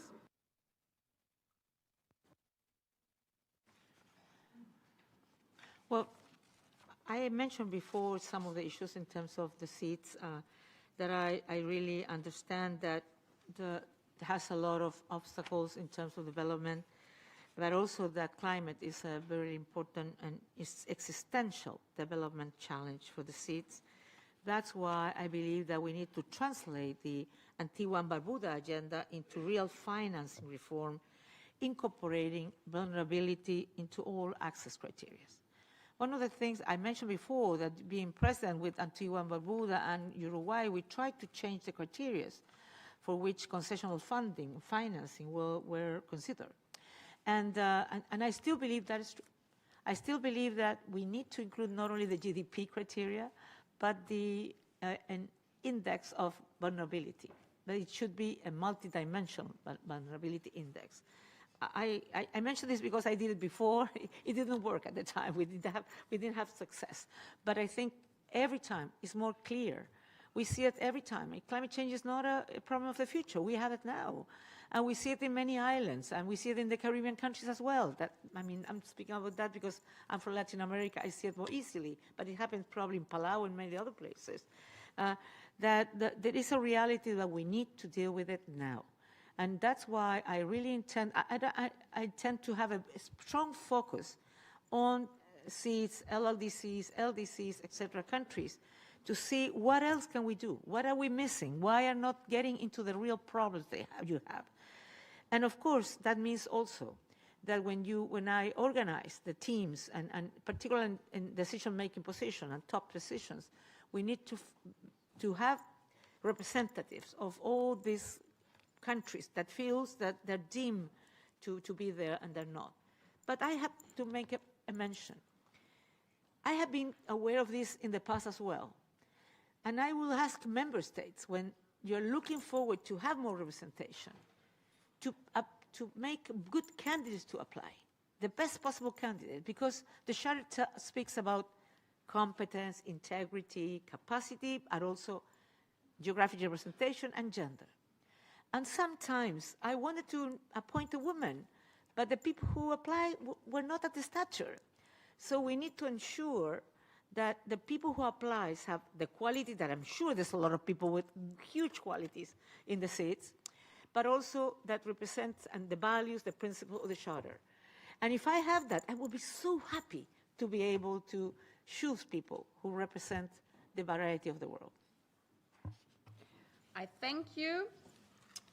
1.5 hours have already passed. So while there's still interest from especially groups, we see also the diversity of groups today in this room, but also many member states to speak on the first segment. I invite delegation now also to proceed to the second segment to allow sufficient time to hear the candidates' response to the question related to the 3 pillars of the United Nations: peace and security, development, and human rights. We heard some questions already on that one. Again, also in this segment, civil society question will be interspersed with question from member states. So delegations wishing to speak now also in the second segment are invited to do so by pressing the microphone button now. As said before, priority will be given to those who have not spoken in the first segment, but many have not spoken in the first segment yet. So don't worry, we have another 1.5 hours to continue with your questions and the engagement by member states. I would like to ask again to also watch the time so we can hear everybody with his or her question. I now give the floor to the distinguished representative of Andorra on behalf of the group of the Francophonie ambassadors, followed by Trinidad and Tobago on behalf of the Caribbean community.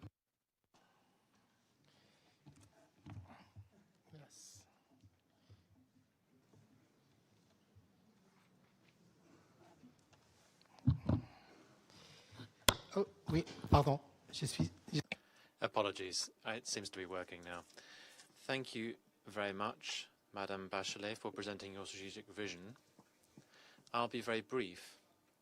We are convinced that the full implementation of the 3 pillars of the organization is indissociable from effective multilingualism and a renewed multilateralism, which is more inclusive. In this regard, I have 3 questions on multilingualism, which is key for the implementation of the 3 pillars. Since the publication of the strategy for multilingualism in March 2024, many administrative or no administrative guidelines have been adopted yet on this matter. So what kind of initiatives do you tend to do to move forward these strategies? Second question, what specific measures do you envisage to have genuine parity between the working languages of the Secretariat, English and French, and to make sure that multilingualism is fully integrated into activities pertaining to peace and development and human rights? And lastly, how do you intend to use new technologies such as AI to enhance linguistic services using the highly qualified professionals that the Secretariat already has at its disposal? Given all of this against a backdrop in which there is a need for multilateralism, how do you envisage greater participation of regional bodies within this kind of multilateralism, and how do you intend to work with other stakeholders, such as the International Organization of the Francophonie, to implement the 3 pillars of the organization, given the current resource constraints? Thank you. Merci.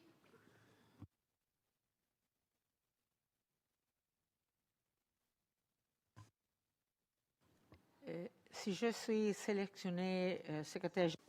If I am appointed Secretary General, I would like to improve my French. I will speak in English now. Well, I think that multilingualism is essential in the UN because it represents what the world is. I mean, we only have 6 official languages, but we need to ensure at least those 6 official languages people can have access to it, so they can have the possibility of speak, to feel that they are really being able to represent what they want to say, and that also help us understand each other, our cultures, etc., etc. I think that many things should be done. Even there has been all what you do as a system, that everything works, the UN80 should not decrease the funding for all these issues to ensure multilingualism. Though we should have able to have translator, interpreters, we should have money. Today we don't have it, not even before liquidity crisis, there was not enough money. As High Commissioner of Human Rights, we couldn't have all documents in 6 languages because we didn't have the money for the budget. We tried to do our best, but it was really difficult. I try as candidate to put on the digital base in the 6 languages my vision statement. But I think you also need to ensure that even when you hire human resources, that they can bring with different languages. Today they ask you how many languages you have, but usually they mainly, if you have 2, it's enough. But I think when you're thinking on diversifying your team, that means not only another language, but another history, another tradition, another perspective that can enrich the UN. I also believe that there has to be important possibilities of capacity building in different languages, because in my experience as High Commissioner of Human Rights in particular, we had colleagues that spoke the official languages, so we can have meetings in their languages that were not the most commonly used at work, that it was English or Spanish or French. And that was really helpful because you could understand exactly what the person representative of that country wanted to say, but also they couldn't feel that they were heard and they would really understand what you're saying. Big countries have translators, but small countries not always have translators. And we also believe that technology could help. But of course, I suppose it had to be an appropriate technology that can really be, make a possibility of incorporating different languages in all digital spaces where people not only from the UN, but also people from the world could know what the UN is doing, what they're thinking about it, what initiatives and strategies they are developing on that regard. So I have a very strong commitment with multilingualism because I feel it's really the possibility to ensure that the world also feels more connected to the UN. Thank you. I now give the floor to the distinguished representative of Trinidad and Tobago on behalf of the Caribbean community, followed by Malawi and Timor-Leste. Thank you, Madam President. I speak on behalf of the 14 member states of the Caribbean community, CARICOM. We are grateful for the opportunity to participate in this important dialogue and to engage with the distinguished candidate aspiring to the position of Secretary General. We recognize the magnitude of this responsibility and commend all candidates now and in the future for their willingness to serve the international community at such a pivotal moment. Ms. Bachelet, my delegation thanks you for your thoughtful and comprehensive vision statement, which provides a strong foundation for today's exchange and frames the context for the questions I would raise on behalf of the Caribbean community. Two brief questions. Firstly, how should the United Nations adapt its peace and security architecture to address emerging and non-traditional threats such as cyber conflict, climate-related insecurity, and the spread of disinformation, challenges that increasingly transcend borders and strain existing mechanisms? And my final question pertains to Haiti. Before I proceed, however, and on behalf of the Caribbean community, I wish to express our appreciation to the government of Kenya and to all participating countries for their commitment and support to Haiti as it continues to confront a complex multidimensional security crisis. Given the complex and rapidly evolving situation on the ground, and in light of the specialized gang suppression unit, how do you envision the United Nations' role in ensuring that such deployments are effective, accountable, and fully aligned with the protection needs of the Haitian population? More specifically, what safeguards, oversight mechanisms, and community engagement strategies would you prioritize to help ensure that the mission contributes to long-term stability, strengthens national institutions, and maintains the trust and confidence of the Haitian people? I thank you, Madam President. I thank the distinguished representative of Trinidad and Tobago on behalf of CARICOM. Please, Ms. Bachelet. Thank you very much for that question. Yes, I think that it's clear for us, and the Secretary General Guterres had mentioned it many times, and also they're working on a report on how should the peace and security forces and mandates be seen in the current situation. Not only on the shrinking financial situation, that is one, of course, element that should be taken into consideration, but also in terms of the new challenges that peacekeeping forces need to confront, and that clearly, with the traditional conformation of peacekeeping forces, not necessarily are prepared to respond to this. And you mentioned cybersecurity, climate change, and transnational and criminal organizations. Of course, the Secretariat I think, will develop a report in like 4 weeks or something like that. But I've been thinking a lot of that on this because as Minister of Defense, I was aware, and we've sent, for the first time, Chile sent people to peacekeeping operation in Cyprus, in Haiti, and in Africa, and other places, in different contexts. And today, one of the things that every Secretary General has developed a report on peace and security. coffee, I think it was Brahimi, then Ban Ki-moon another one, and now is preparing the Secretary Guterres. One of the things that we have learned, and I think they're still valid, is that the conflict where you have to deal with don't have a military response. It's not enough a military response. You need a political response because you need political solutions to the problems. And that's why the political component and the civilian component is as important as the police and armed forces component of a peacekeeping operation. But we need to believe what else we need to do in terms of being able to look at these new challenges. And we need to understand also that probably what we'll have to think about is that, not as in the past, that peacekeeping operations were multidimensional, big mandates that do everything, that we'll need to think on with a particular mandate on the particular situation and what is the most priority issue to deal with it. And probably to think on a special force with what is to that particular situation and not sort of a model that is a general model to every country in the world. The second thing on Haiti, and thank you for that question because Haiti is very close to my heart, being in my region, but also having been there many times and sending a peacekeeping operation there. And there is a huge complexity. I hope the UN, well, there is the BINU there that will continue working on supporting all what is needed through the country team. But also, of course, we will have the GSF, the Gun Suppression Force, that will be supported by this office of the UN to support logistically, operationally, and I think this is really important. One thing, though, that concerns me, to be honest, and I think we need to be very alert on that. Of course, we need to suppress gangs, but 50% of the gangs are children, and children and young children, probably doing the least important roles on gangs, but there's a lot of children. So we need to, I think, when the work is done by member states who have, like Kenya and others, who have been so generous to go into this job, is to look how these jobs are done and be aware that there's a lot of those combatants that are children, and what are the kind of measures to be taken to avoid that this can be a terrible situation. But Haiti needs to be supported.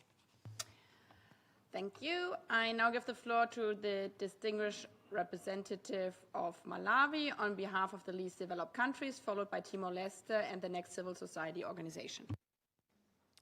PGA, Excellencies, I thank Madam Bachelet for presenting to us her vision of the position of the Secretary General.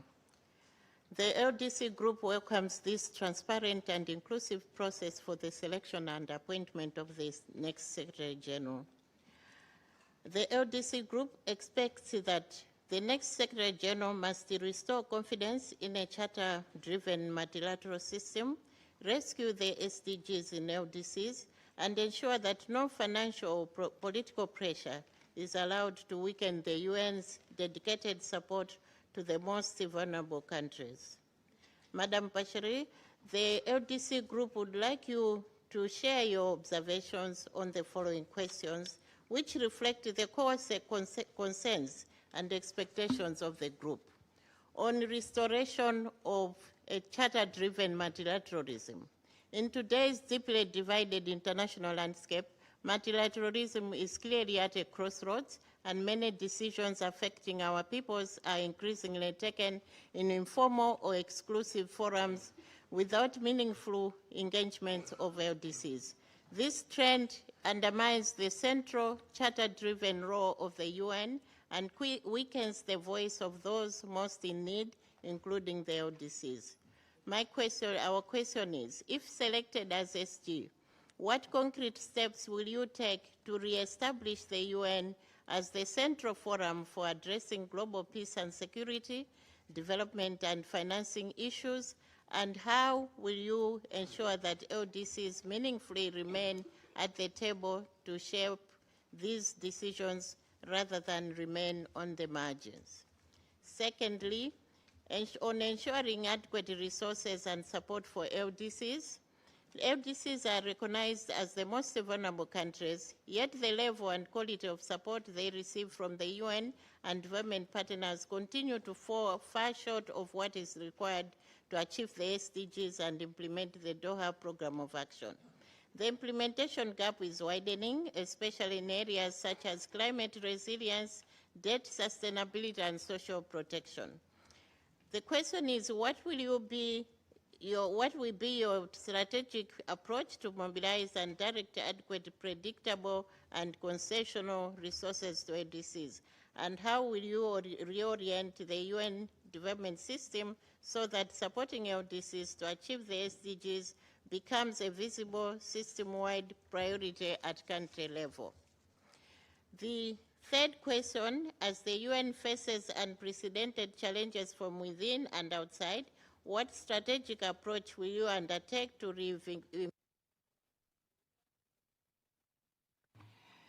I thank the distinguished representative of Malawi on behalf of the least developed country. So the last one was UN Development Pillar. I now give the floor again to Ms. Bachelet, followed by Timor-Leste and the civil society. Well, if I would say it in a very soundbite way, is that no decisions on LDCs without the LDCs sitting on the table. I think that would be my first comment, in terms that I truly believe that we need to ensure that their voices are heard, and that not only their voices are heard, but they can influence on the decision making. The second thing is we need to mobilize funds for LDCs, and how we do that. I think we need to convince that development of all is in the interest of all. And this, of course, goes not only to the LDCs, but all the other groups that already have spoken, the SEEDs, the LLDCs, etc. This is really important, and I believe that we can do that, and we need to do that.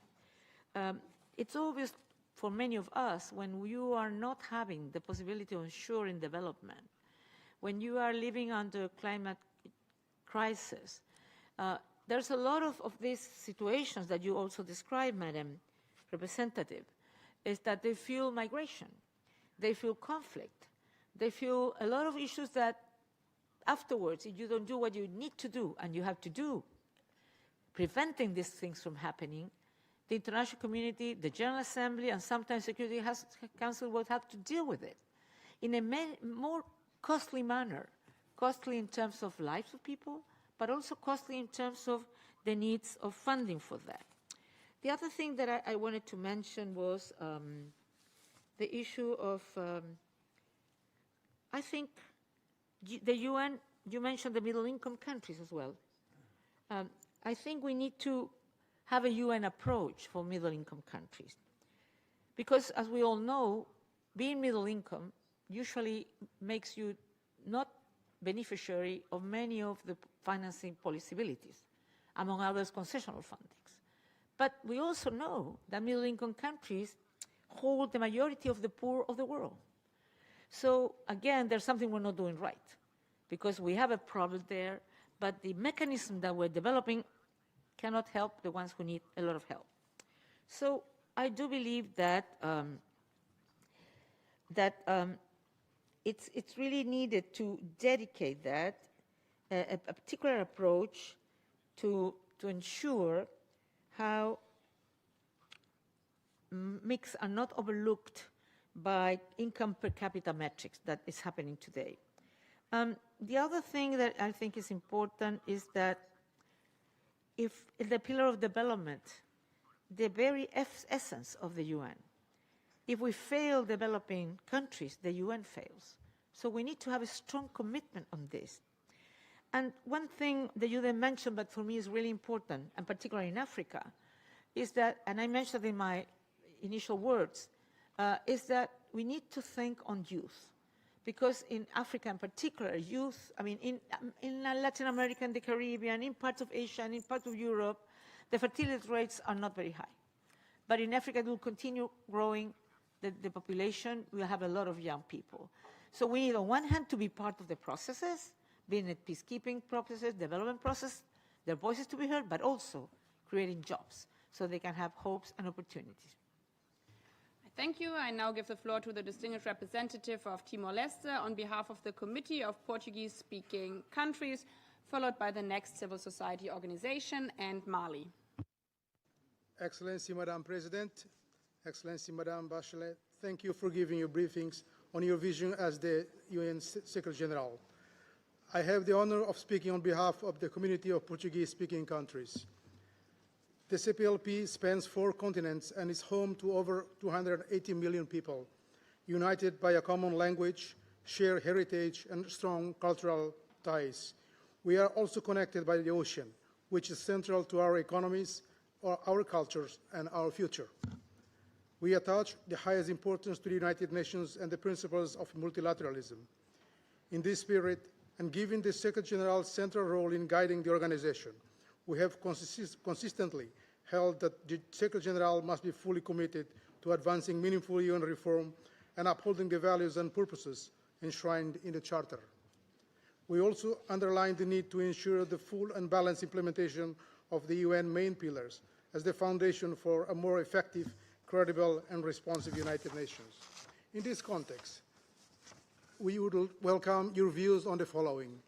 How would you position the ocean within the UN agenda and advance concrete action in areas such as the implementation of the BBNG agreement, combating illegal, unreported, and unregulated fishing, and mobilizing financing for a sustainable blue economy? I thank you. I thank the distinguished representative of Timor-Leste on behalf of the Committee of Portuguese-Speaking Countries, Ms. Bachelet. Please, you have the floor.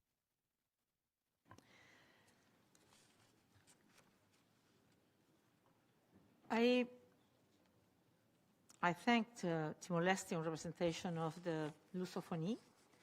I would like to say something before. I mean, while being High Commissioner, I did not only have meetings with member states, with groups, but also have geographical groups, but also have meetings with the Francophonie, with Lusophonie, with, of course, the Anglophone, and of course the GRULAC, CELAC, etc. Because I do believe, and of course of Formatia as well, because I do believe that it's really important to understand the realities. But talking about oceans, being an oceanic country, my country, we have seen on one hand the risk of climate change on our coast, on our species, marine species, etc. So we work a lot on protected marine areas. That will be very important to ensure that the ocean could still be a place where you can continue having life of a species. And in that sense, I think the agreement, BBNG agreement, is really important to continue going through. Chile was a candidate for the BNG headquarters in Valparaiso. I don't know what will happen on that, but what I mean to say is that for my country, this is really, it was really a very important thing. And I think the BBNG mentions a lot of commitments that have to be implemented. I think oceans are really, it's really critical the entry into force of the BBNG, so we must move to structuring our cooperation on this regard. And in terms of combining IUU, I think full implementation of port states and measures agreement are essential. So there's a lot of things that need to be done on oceans, and if I am selected, I will do my best on that regard. I thank Ms. Bachelet. Now I give the floor to the next civil society organization and invite the Assembly to view a pre-recorded video by the Organization of Youth for a Secure Cyberspace.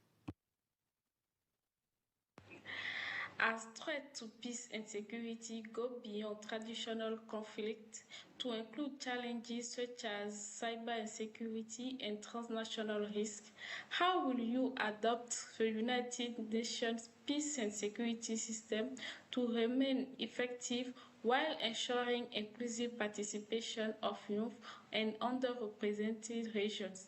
Thank you. I thank the representative of the Organization of Youth for a Secure Cyberspace. Please, Ms. Bachelet, you have the floor.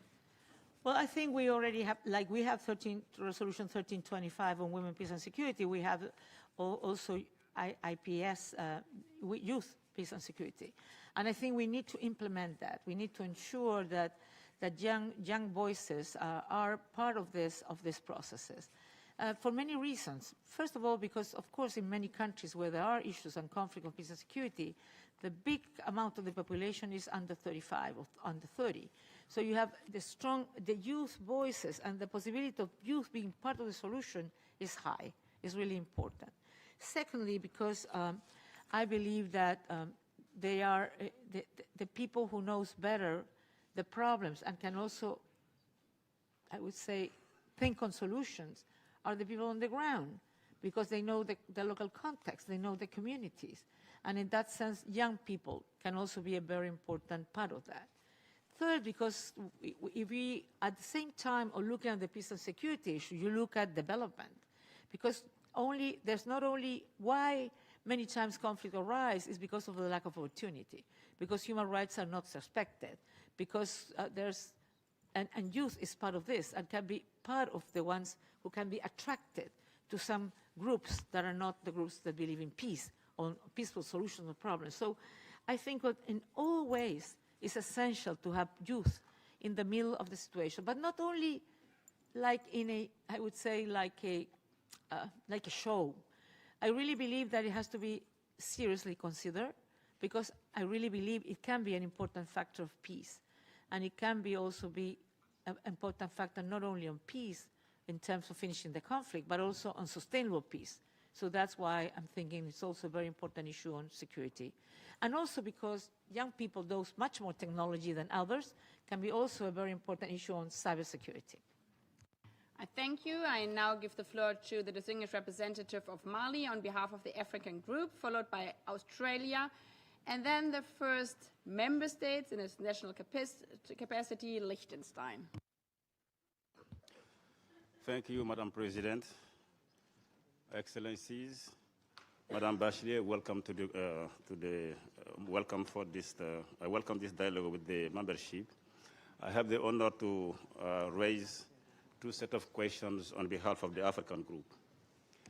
The first set of questions will be on peace and security, and the second one will be on development.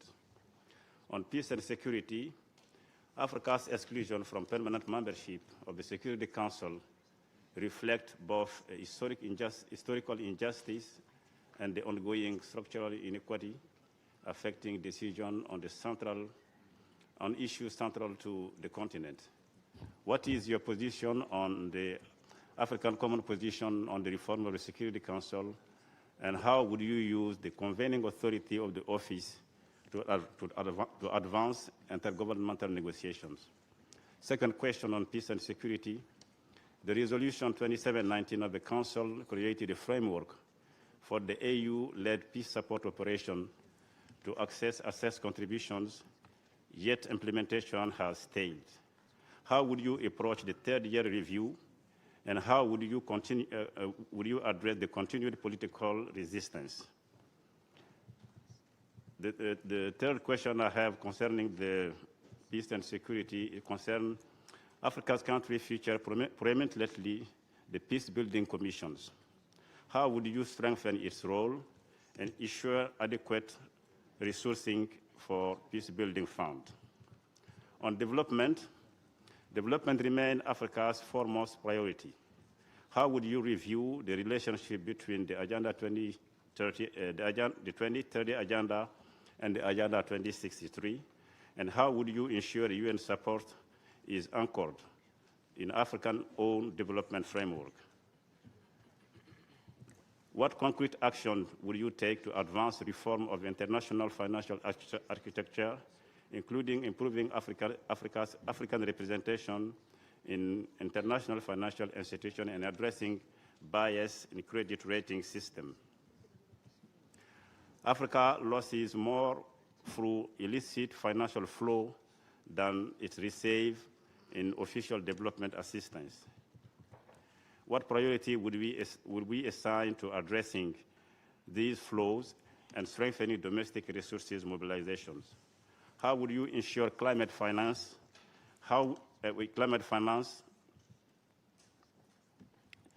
mechanism, including loss and damage found. I thank you. I thank the distinguished representative of Mali on behalf of the African Group.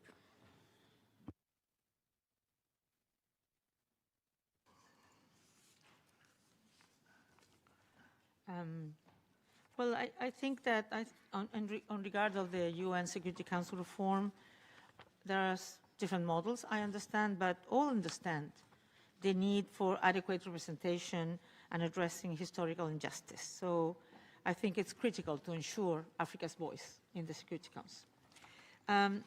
In terms of the, and the same happens with the IFIs. I truly believe that the AIFIs need to be reformed in many distinct issues, but on one, it has to have a better representation of the world today and not what happened after the Second World War.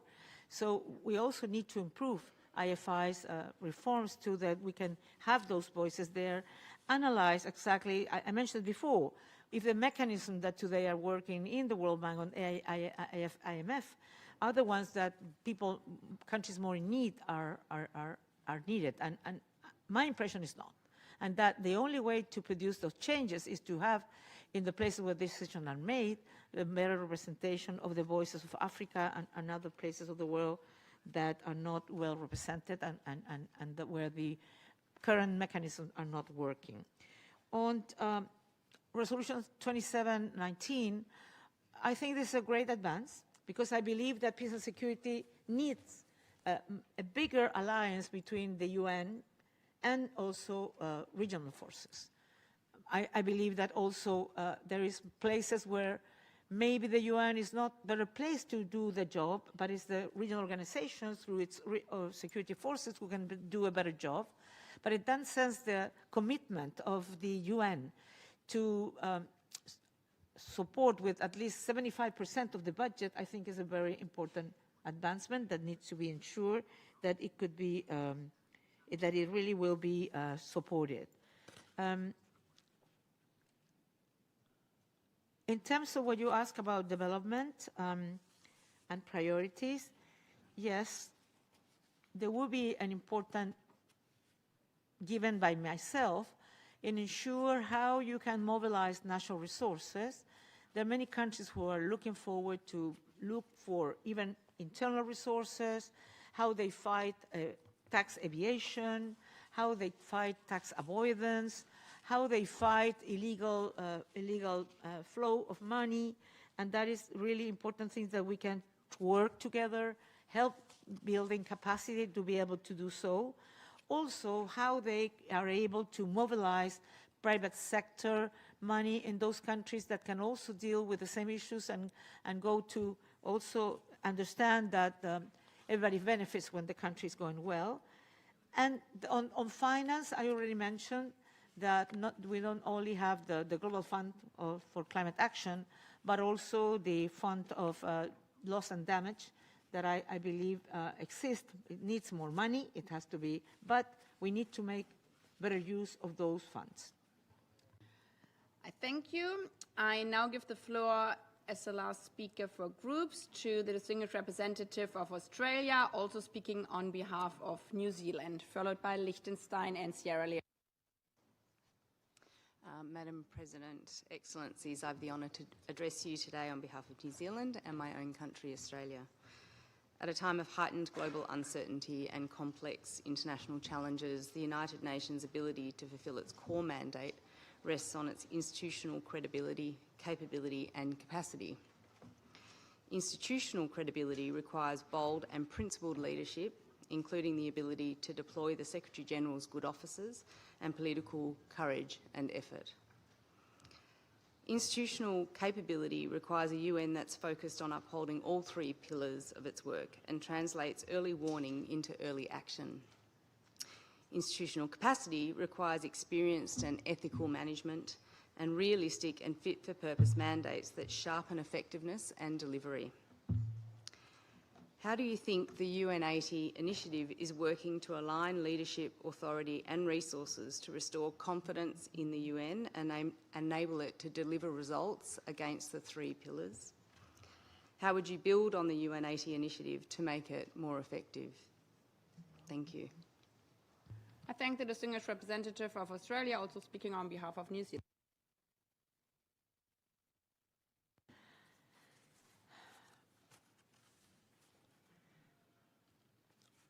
I agree on everything that you mentioned in terms of the need of leadership, authority, moral authority, ethics, etc., to be able to lead this organization. I also think that the three pillars are essential, and I also believe that UN80 is a must. But having said that, what we have to avoid is that the UN80 could be used by some people, could be thought on something in terms of hollow out certain mandates to privilege peace and security and underprivilege, if I would say, development and human rights. I already mentioned that human rights doesn't have that much risk because it's so small, the percentage of the budget, the regular budget, that, I mean, I don't imagine that people want to get even less than 4% for human rights. But I do feel and I do see the risk of not including enough financing for development. And particularly, I would say, because I mentioned that I feel that the way to solve problems that are the problems of the real countries is not through general recipes. It's about going into the field, to the country level, and understand the particular needs and organize the UN country team and the financing on that. Because the reform is not only about savings. Of course, if you have a liquidity crisis, you need to deal with that. But it's also to be able, and that's what I would do, to be able to put the money where the priorities are. So it's not about doing more with less money or to do the same with less money. It's to do more and better with the resources that you have and to put the money where it's needed, where to ensure that you organize a very, if I would say, a more streamlined, a more lean but muscled organization. Because we need a lean organization, we need it strong. Because the UN is not strong, and particularly in the field presence, and also in the different levels, we're not going to be able to fulfill what the world expects from us. So we need to do the UN80, but we need to be aware of the risks that we need to avoid. And those risks are to weaken some pillars that are really needed to have a world, also a world that can believe in peace and that can be, and can also ensure that the people feel that the UN is something that we really need. So how to make them more efficient? There's a lot of proposals on that, and I agree with all of them, but I will say member states, the Secretary General, but mainly member states, because you are the ones who owe the UN80. Please be aware that we need a balance between the three pillars, an adequate balance. Otherwise, we'll not be fulfilling and we're not going to have, we can go back to the basic, yes, but the basics, according to my opinion, is peace and security, is development, and is human rights. And then the UN80, if they do it fantastically, and those things that we need to change because they need to be done better, the money that we save on that, we can use it in a better way in the other mandates as well. I thank you. Now we come to member states in their individual national capacity. I would like to remind you that speaking time is now 2 minutes, also being implemented by microphone cutoffs. I would also like to remind you, Madam Candidate for Secretary General, Ms. Bachelet, please answer within the 2 minutes because we will end at 1:10 short, giving fair conditions to everyone. We started a bit later, so we have 3 hours for the question from the membership. So this means we have 46 minutes left. If you're shorter than 2 minutes, you give more opportunities to other member states to ask their question. On this note, we start with Liechtenstein, followed by Cuba, and then the next civil society organization. Thank you, Madam President. Madam Bachelet, all protocol observed. I have 2 questions with respect to the 2 leadership positions you've held within the UN system on UN Women and as High Commissioner for Human Rights.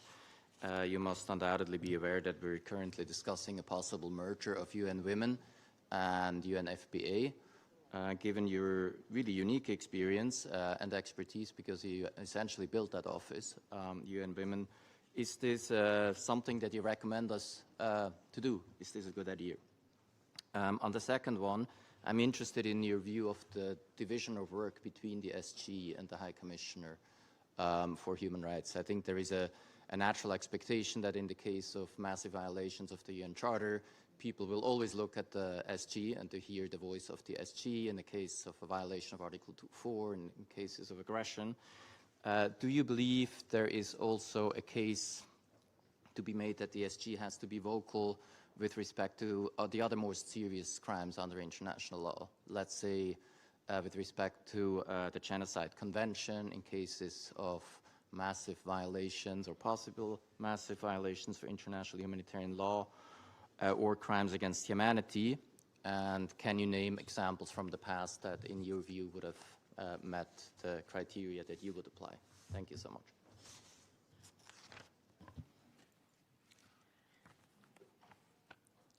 Should I answer? Yep. Okay.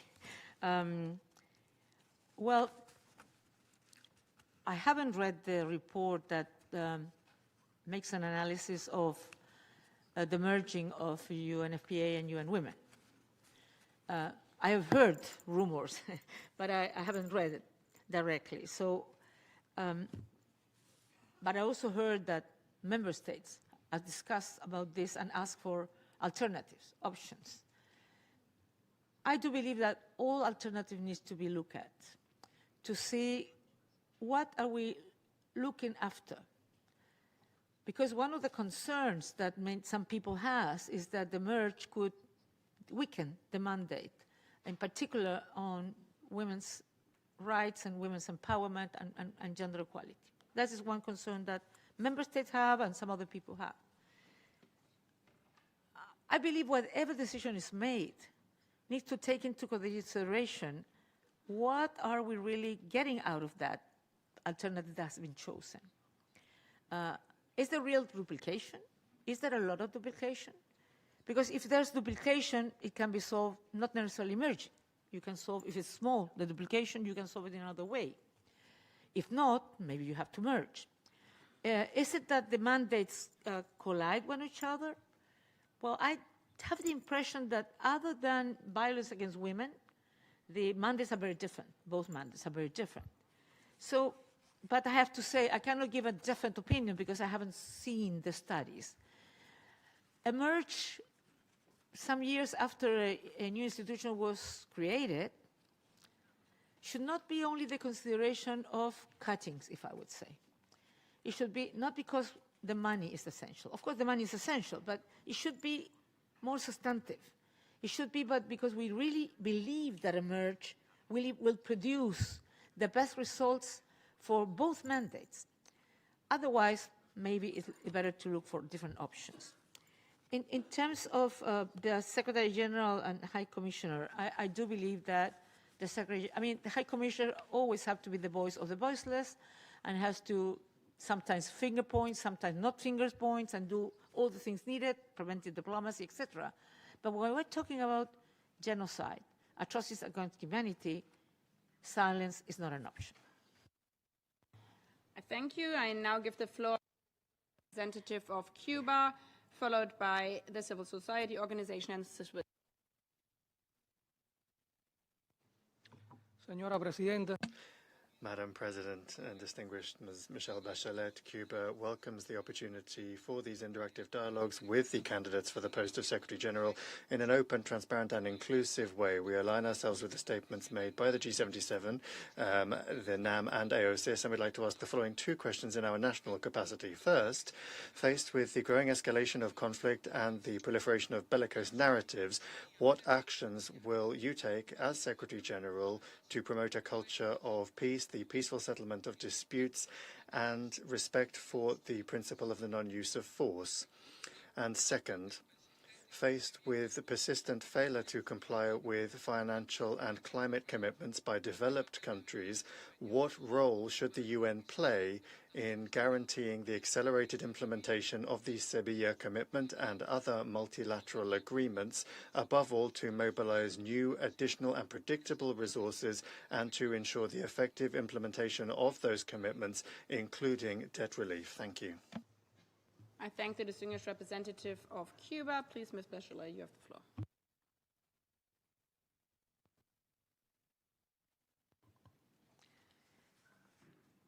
A mí me parece que, sorry. I would say that the Secretary General can also use his voice to promote a culture of peace and, of course, to insist on the principles of the Charter. It needs to be the voice of the Charter, the Secretary General, and insist on what the Charter principles and values are, and it's clear in terms of many of these things that are mentioned in terms of the use of force. But also, I think what is needed is to intensify dialogue on this regard. And in terms of how can the UN guarantee the acceleration of the Sevilla agreements, in particular on the debt relief, I have mentioned some things that I do believe that the IFIs need to be reformed. And all of this consideration need to be included. How there can be mechanisms that are more agile to restructure the debt, and to think also on the debt relief, or even on the postponement on the debt service, on many of countries who are dealing, for example, with climate, with natural disaster, climate disaster, or even conflict, armed conflict. So there's a lot of things that can be done. Probably one thing that many countries have been working on is how we think on what we call global public goods, and how member states can develop sort of a fund to deal with these global public goods, and among others is climate change and climate disasters and so on. I believe that it's in the benefits of all member states to think on, there are these challenges that affect all of us, so we need to deal, all of us, in terms of with global public goods financing to see this global public goods. But Sevilla has lots of mechanisms. And what we need now, but of course it didn't include any financing to it. So what we need now is to think of what are we going to do to mobilize political will. That would be my obsession, if I may say, which is critical for reforms to be possible. Without such will not be possible. Will not be able if we are not able to mobilize political will and for after that financial support. I thank you. I now give the floor to the International Federation of Business and Professional Women, speaking in person here for civil society, and who was chosen, like many other civil society organizations, by a lottery system. Hi, good afternoon. Emily Van Vleck on behalf of BPW International, a global network of business and professional women's organizations representing over 100 countries. Our question today is, how do you intend to position women's economic empowerment as a central driver of peace building and sustainable development within the United Nations systems? And what concrete mechanisms will you establish to engage structured partnerships with global civil society organizations to deliver measurable and scalable impact? Thank you. I thank the representative of the International Federation of Business and Professional Women. Please, Ms. Bachelet, you have the floor. Well, as you probably know, gender equality, women's empowerment has been one of the issues that I have done my whole life, and I've tried to find out which are the strategies that can work on this regard. And I truly believe as well that women can be very important agents of change and, of course, agents of peace. So on one hand, we truly need to, I mean, there's like 132 countries that already has its own national policies on 1325. And I think in those policies, those programs and plans of action, they should be implemented in terms of ensuring that women can be agents of peace, agents of development, and agents of a more stable and democratic society. Because I think women are essential in terms of ensuring that the society goes into the right direction. And what concrete steps that we would do to include civil society? Yes, I believe that we need to work with the civil society to identify which are the current conditions. I've heard many things, that people feel that either they do not receive visas or accreditations, and they feel that the accreditation system should be simplified. And so, but more than having a response today, my commitment would be to sit down with the civil society, to meet with them regularly, to see in which way we can solve the obstacles that you deal to be able to have the place that you deserve. I thank you. I now give the floor to the distinguished representative of Switzerland, followed by Romania and Indonesia. Merci, Madame la Présidente. Thank you, Madam President. Switzerland welcomes this format, which promotes transparency and an exchange between the candidates and all of the member states and civil society. Thank you, Madam, for your vision and for your availability to participate in this marathon Q&A session. First question, the Secretariat is facing major financial constraints at the moment. How would you envisage the situation of staff at the moment, devoted staff who are under enormous pressure? The second question, the United Nations Charter defines the role of the Secretary General as someone whose independence should be protected at all times. How would you react if a permanent member of the Security Council acts in violation of international law? Could you describe a situation in which you would oppose a member of the Security Council, and what kind of consequences do you think would follow? Thank you. The distinguished representative of Switzerland, please, Ms. Bachelet.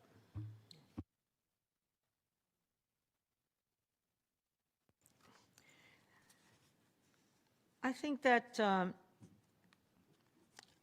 it's true that our personnel is facing a lot of difficulties while being on the field.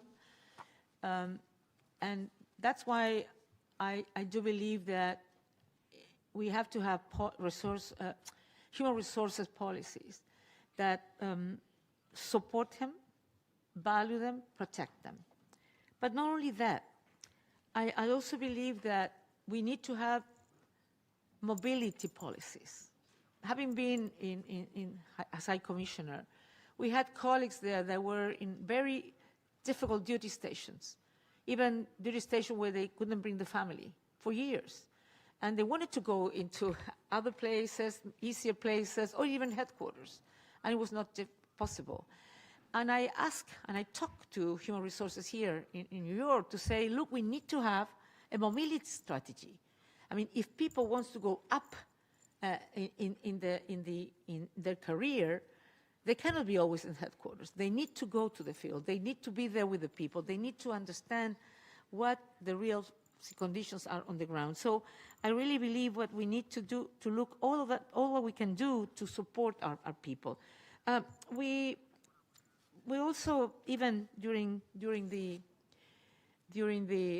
pandemic, we also created I would say mental health support, because it's very difficult for our people to being during the pandemic times, but also having the commitment to continue fulfilling their jobs. But also we expect service and effectiveness anyway. So we can protect, support, but also we expect commitment, and we expect the possibility of being effective. Yes, that's something is everybody asks is how are you going to deal with the political pressures, particularly from the more powerful countries, and how you can avoid political pressures. I don't think political pressures can be avoided, but what you have to have is a real attitude on how you deal with that. And in my life, have shown that I can be independent. Every time that was needed, I could be independent. Even I received a lot of pressure. I thank you. I now give the floor to the distinguished representative of Romania, followed by Indonesia and Namibia. Thank you, Madam President. I want to use 10 seconds of my time to acknowledge the important work, the solid work that you have put together in this process, and the acknowledging the complementary role of the Security Council of the General Assembly in selecting the Secretary General as defined through the revitalization process. Mrs. Bachelet, I think a number of questions have been addressed. I want to ask you something about the trend that we see here in the United Nations. There is an increasing we are faced with increasing situations on different topics where consensus is no longer possible or not feasible. And I would like to get your view on the preservation of consensus as a prerequisite for the legitimacy and sustainability of the United Nations, and how do you regard the tentative shift to a more majority-based decision-making processes? Thank you very much. I thank the distinguished representative of Romania, please. I believe that consensus must be chased always, always. We need to, we have to be, I don't know if the word is stubborn or persistent, but both of these. You need a lot of persistency to try to get to the biggest possible consensus. Though that means that at the same time, we cannot paralyze. Some people have the opinion that consensus is not synonymous with unanimity. That consensus means the big majority. But that's something that the member states have to decide, how they understand consensus. But I truly believe that if possible, to get consensus and the big majorities, or the whole majority or the big majorities of member states have to one decision, is key to the relevance and the importance of what UN is doing. Is it always possible? I'm not sure. Being a president, we try to do that, but sometimes not possible. And sometimes not even possible in your own coalition, if I may say. So it's up to you, member state, to decide how you deal with this issue of consensus. But the only thing I would say, lack of consensus cannot mean silence, cannot mean paralysis. Thank you. I now give the floor to the distinguished representative of Indonesia, followed by Namibia and the next civil society organization. Thank you, Madam President. Excellency, we thank you for sharing your vision, and we also take note of your overreaching vision where the United Nations is to serve the member state and citizens and to put forward dialogue. We believe the role of Secretary General is more critical than ever when multilateralism is facing increasing fragmentation, and the Secretary General must serve as a moral leader and bridge builder. In this regard, Indonesia would like to pose following questions. First, with multilateralism under increasing strain, do you believe incremental reform is sufficient, or is there a need for more fundamental recalibration to the system? How will you overcome resistance to change while ensuring the UN adapts to current and future realities? Second, in an era of complex fragmentations, how do you intend to revitalize the UN roles as a prominent forum for open dialogue among leaders to foster mutual understanding and solidarity? And last, how do you envision strengthening meaningful youth participation in shaping global norms and contributing to forward-looking and future-ready multilateral solutions? We look forward to your insights. Thank you. I thank the distinguished representative of Indonesia, please. Well, to be honest, I don't think the UN80 will be the only factor that will make multilateralism important. I mean, UN80 will solve one part of the problem, that it is that the UN, in terms of managerial issues, in terms of worthy leadership, in terms of relevance, in terms of avoiding all the kind of things that you know are producing now, will make it more efficient, more effective, and so on. But I believe multilateralism that has been contested, but some, needs more than the UN80. And probably it will need something that is not today on the UN80 ambition, and it was never in the UN80 ambition. We know, and many of you have mentioned the world, how it is today, and how the rules-based order have been contested and challenged for many countries, or some countries. And I think the UN80 was not even thought on that direction. It was not the objective. So, and we don't know where the order of the world, what will be the order of the world in some years? We don't know. It is in the process of changes. And nobody knows the evolution. We would like that we could go into a rules-based order because we believe, and I believe, is the best for the world. So I guess, apart from the UN 80, we will need to discuss, if I'm Secretary General, that other issue, how we ensure that we are having the UN that the world needs in this new context that are completely different than old contexts. Incremental reform might be the only possibility, but doesn't mean lacking ambition. We need to have the ambition to understand if the UN is the one, if the UN doing what we have done in the past, improving all the mechanisms that the UN 80 needs to improve, but if there's something else that we need to do. And of course, I believe that, again, that the way of revitalizing the UN is the UN 80, but also the possibility of the UN present, the UN visible, the SG visible, and also delivering on the results that people are expecting. Thank you. I now give the floor to the distinguished representative of Namibia. Thank you, Madam President. Namibia congratulates you on your nomination and acknowledges the positive contributions you have made towards a better world. In September 2024, the world leaders adopted a wide-ranging international agreement in many years, namely the Pact for the Future, a notable agreement that has reinvigorated the multilateral system and has given direction in a number of important global multilateral thematic issues.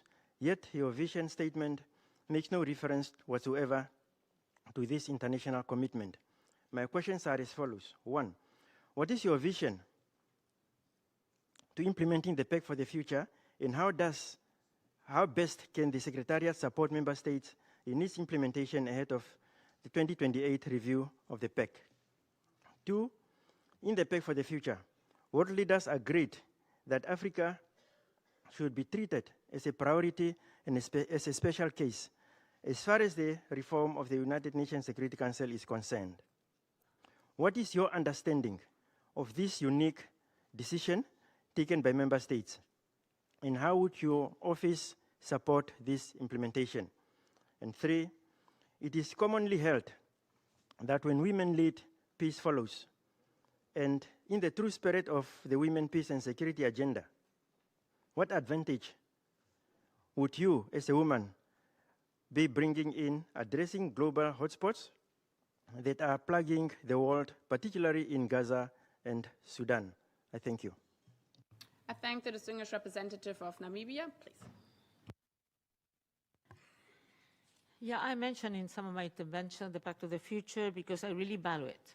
I think it was a great result. It was an agreement that really put the essential, important commitments of the international community, of the General Assembly, and I think we need to implement it.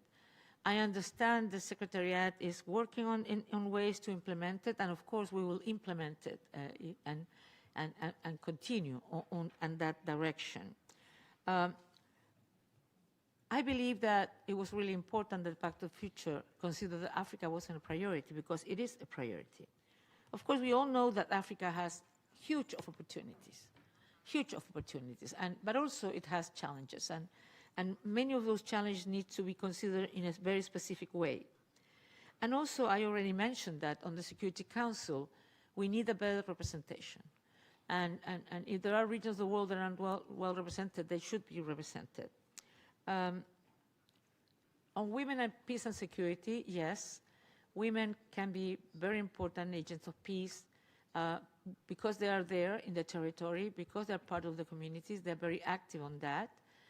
Because women tend to dialogue, that doesn't mean that women cannot fight and cannot be aggressive sometimes or cannot be like any other person, but women understand the importance of dialogue, the importance of peace, because there are the children who will go to war, they are the children who had to go as soldiers, and because they understand also that the importance of a sustainable peace society will provide to their families, to the future generation, opportunities that conflict and war does not provide.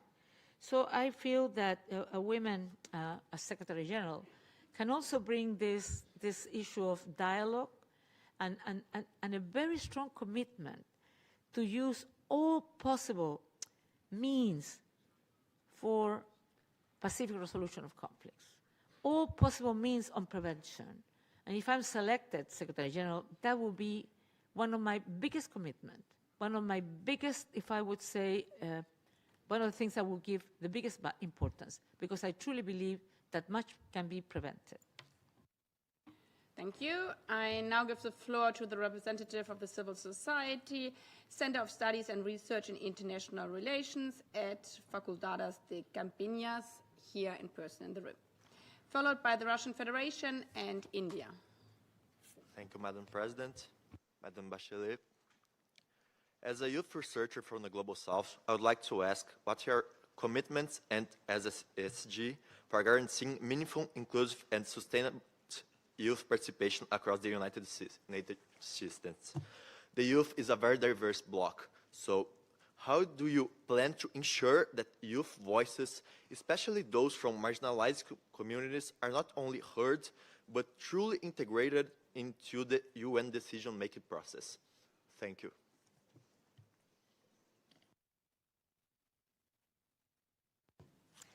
Well, I think that the only possibility for that is that not only you can discuss on which can be the role of youth using the kind of agenda we already have, like youth, peace and security, but also that should be it should be a priority at a country team with the resident coordinator system to ensure, to make young people participate, not only listening, but also receiving the commitment, receiving their opinion, their suggestions, and taking it into consideration. Because it's not about bringing young people to be listened and then do anything about it.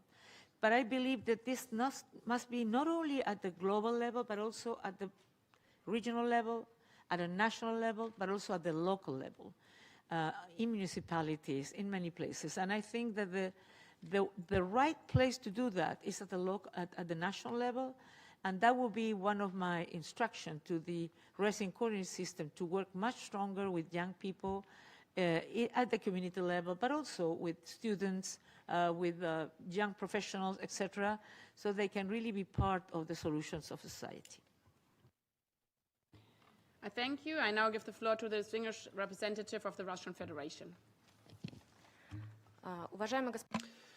Madam President, Russia believes it's necessary to choose the best possible candidate that will meet the highest standards of professionalism, competence, and commitment to the purposes and principles of the UN Charter in their totality and as they are interlinked. Part of my questions have already been asked by other delegations, and so in that regard, I would like to ask Ms. Bachelet, does the Secretary General has the right is right to be guided by General Assembly decisions that do not enjoy consensus and which go beyond their purview under the UN Charter, particularly when that issue is being considered by the Security Council? Secondly, do you believe that the principles of the UN Charter can be ranked in order of importance? And does the Secretary have the right to interpret the Charter and arbitrarily decide in which cases the principles of self-determination should be applied and in which territorial integrity should be applied? Thank you very much. I thank the distinguished representative of the Russian Federation. Please, Ms. Bachelet, you have the floor. Well, I think that each organ of the United Nations must act within the competences assigned to it by the Charter, and the whole Charter, not part of it. The Secretariat, being a principal organ of the United Nations, must do it, not more, no less. So this is what I will do if selected. And I will abide by all decisions of the General Assembly and all other organs of the UN. I believe that is my duty as Secretary General, and I will apply this consistently. On your second question, if there is certain hierarchy or whatever among the principles, well, probably the ICJ, the OLA, the international judges and lawyers everywhere could be more place to opine on that matter. In any case, for me, it is very clear, and I said before, all organs must abide by the Charter in its entirety and in all its interrelations. If selected, I certainly intend to do that as an operational commitment every day. Thank you. We have now 12 minutes left, so we have to see how many more speakers we can take. The shorter you are, the more speakers we can hear. The next ones on the list are India and Peru. So I now give the floor to the distinguished representative of India, followed by Peru and Mauritania. Your Excellency, President, distinguished candidate, Excellencies, all protocols observed. A large number of key points and issues were covered in the ongoing discussions. The 9th decade of the UN must be one of leadership and hope. We appreciate your efforts in articulating your vision and plan of action to the member states. I would like to raise 2 issues and seek your perspectives on the same. 1, it is evident that today the UN Security Council framework reflects the realities of a different era. Your vision statement advocates sustaining and advancing ongoing reforms at the UN. I request you to elaborate the steps you plan to pursue in order to realize this objective. Second, your vision statement puts special attention towards small island developing states, LDCs, and landlocked developing countries in view of sustainable development. We are keen to know more about your thoughts and approach towards achieving the developmental goals of the Global South. Thank you. I thank the distinguished representative of India. Please, you have the floor.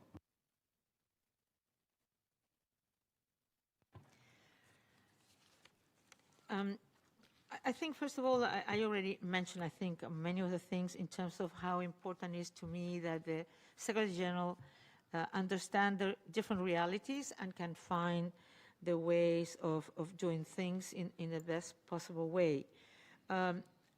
It's clear for me that the UN80 process had to be really reflecting what's going on and can be implemented with long strength. But of SIDs, LDCs, LLDCs, and PMAs, I truly believe that, first of all, there are enormous amount of all the member states of the UN. They have to have their priority they really need. They have to have the finance, political priority, first of all, but also from that political priority, and also, as I mentioned before, you also need to ensure that they're well represented in the different decision-making positions at the UN and at the Secretariat, and that so that their voices are heard not only in certain particular group meetings, like talking about the situation of SDGs, of of LDCs and seeds and so on, but on the daily basis. And I think that also, as I mentioned before, the possibility of ensuring that at the country level this is really accepted. But also, I think that structural reforms that combine efficiency, effectiveness, that can strengthen the ability to serve member states is something that will be an important part of my tenure if I'm selected, but also prioritizing the needs of the Global South. Thank you. I now give the floor to the distinguished representative of Peru, followed by Mauritania. Gracias. Thank you, Madam President. And I'd like to thank distinguished President Bachelet for her presentation. Peru is taking part in this dialogue with the staunch commitment to strengthen the UN to ensure that we can urgently address the challenges facing humanity. Inspired by Javier Pérez de Cuellar, who was the the first Secretary General to come from our region, we reaffirm the importance of leadership that can generate consensus against the current international backdrop that is marked by increasing complexity, volatility, and uncertainty. We agree with the relevance of the two topics that have been put forward for this dialogue: to strengthen trust in the UN and also to promote the three pillars of the organization: peace and security, development, and human rights. Peru, in line with what the Act has put forward, we'd like to make the following questions. What is your vision on the role that Latin America and the Caribbean can and should play as a region of peace and democracy to help defend the principles of the UN Charter and strengthen multilateralism? How can we balance the three pillars of the UN within the context of the UN80 process and accelerate the implementation of the 2030 Agenda? What specific measures will you promote to increase the effective leadership of the Secretary General to contribute to preventing and solving the major armed conflicts that are raging today, and also to address the emerging threats to international peace and security, such as organized transnational crime and the matter of AI governance? Thank you. I thank the distinguished representative of Peru. Please, you have the floor. Muchas gracias. Thank you very much for your questions. Question, you imply the answer as well. I mean, being Latin America and the Caribbean a zone of peace, I think it has a lot to share on the experience of Latin America and the Caribbean in terms of what works, what doesn't work, and the idea also of to be able to be part of what we call South-South cooperation also. Because many times, even though countries of Latin America and the Caribbean are not rich countries, are not donor countries, we do have great experience on dealing with a lot of things that could be also interesting to share with other countries who might be going through the same kind of challenges. I do believe that it's time, after Mr. Pérez de Cuellar, to have another Secretary General for the region, for many reasons. One, because of what the region can bring to the discussions, to the experience, and to proposal, but also because the same that we have been discussing, how we ensure that the world feels, the members, they feel better represented in an organization like the UN, the same happens. When you have a UN Secretary General that comes from a region that's not the traditional regions, also shows that the UN is looking for the diversity, the representation of all parts of the world. I insist that I will do as much as possible to ensure that the three pillars can be well represented, can be well financed, and can have the political priority that needs to be done, because I'm convinced that without three pillars, we will not achieve neither the, and without the Agenda 2030 that shows and reflects the three pillars, if we don't get there, we're not going to be able to ensure that the needs of people on the planet, and we're not going to be able to reestablish trust in the United Nations. And I do believe that the Secretary General has to be somebody in terms to be present, very active, and in a preventive way in all the areas that you mentioned, in particular in prevention and solidarity. In our region in particular, we have a very big problem with organized crime, transnational. But because they're transnational, they also need to be seen by many member states, not only as a regional issue. Thank you. I now give the floor to the distinguished representative of Mauritania. Thank you, Madam President. Thank you, Madam Bachelet, for your vision. Most of my concerns have already raised, and you have responded. I have two questions as follows. How you will enact policy to lessen climate change impact and food insecurity in the region of Sahel, some of the root causes behind terrorism and instability in the region and in Africa as a whole. My second question is, what is your view and thought on the promotion of tolerance and interfaith dialogue and the combat of Islamophobia. Thank you. I thank the distinguished representative of Mauritania for giving the floor to Ms. Bachelet. The last speaker we will hear, given the time, is the representative of the United Kingdom. Please, Ms. Bachelet, you have the floor. Yes, I agree with that. When we're thinking on crisis on the Sahel or problems on the Sahel, we need to look at the root causes. I mean, not only the Sahel, but because you're asking about the Sahel, that's the region where you come from. And I think you mentioned it right.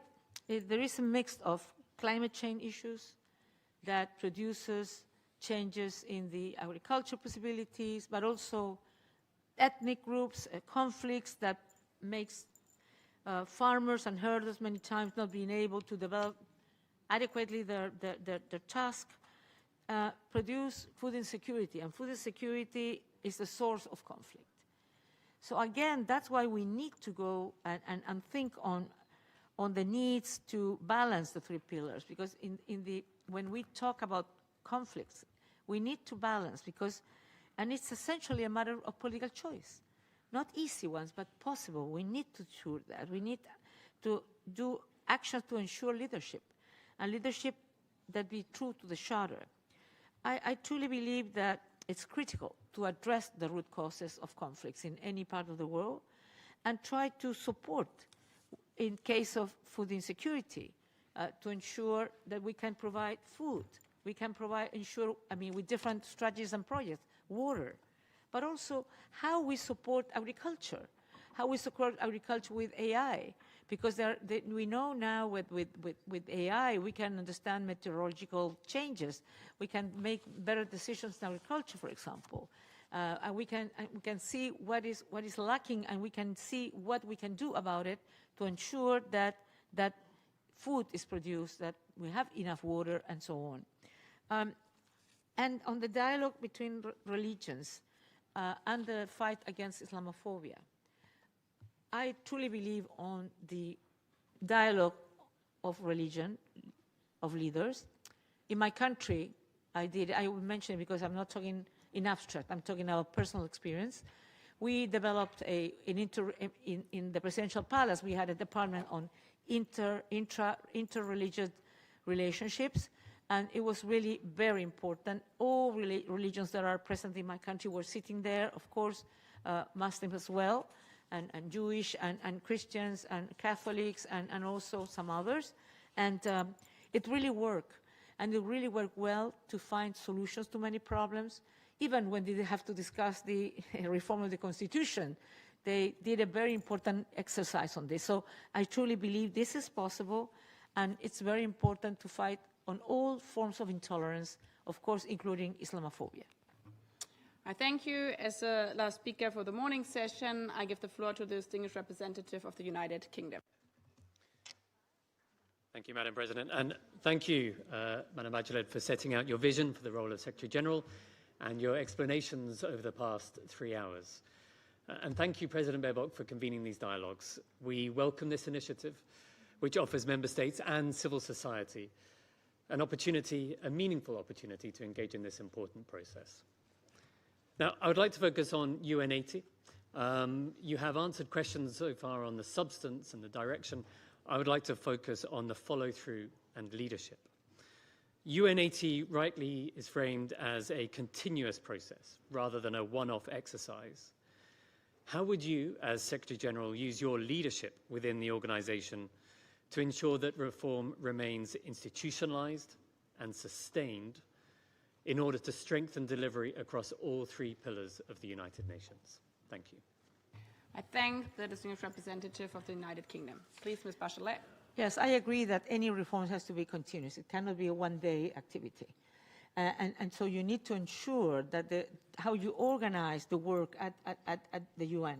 I'm talking about the UN system. Follows, first of all, has clear targets and goals and timelines to ensure that these are implemented the way they have to be. But, you know, my experience is you also need to change culture, if I may say. You can change sometime mechanism, but if you don't change the culture of the people, they might want the next day to come back to what they did always before. And the second thing is to be persistent. I had to do a lot of reform while being Minister of Health. And then, 1 year later, people trying to do the same as before. And it happens everywhere, and also with the police forces, etc. So you need constant, if I would say, capacity building on your teams, on the heads, but also on the team, to understand that it's not only something that we do because we're saving money, it's because we need to do it better. Even with the same resources, we need to do it better. Of course, when you have a liquidity crisis, it's an incentive to do what maybe you didn't do in the past. But I truly believe that culture, in terms of how we understand that how we develop the commitment we have with the world, is that we, as UN, do it the better possible way, is something that is essential. It's not only about cutting some things, it's not only about duplicating something, because, yeah, you can stop that maybe tomorrow. Somebody else will be creative enough and create another duplications. And you also need to be very alert that it is going in the direction that member states have decided to. I thank you. We have now come to the end of this interactive dialogue. I would like to thank Ms. Bachelet, and as one ambassador said, for this marathon of questions.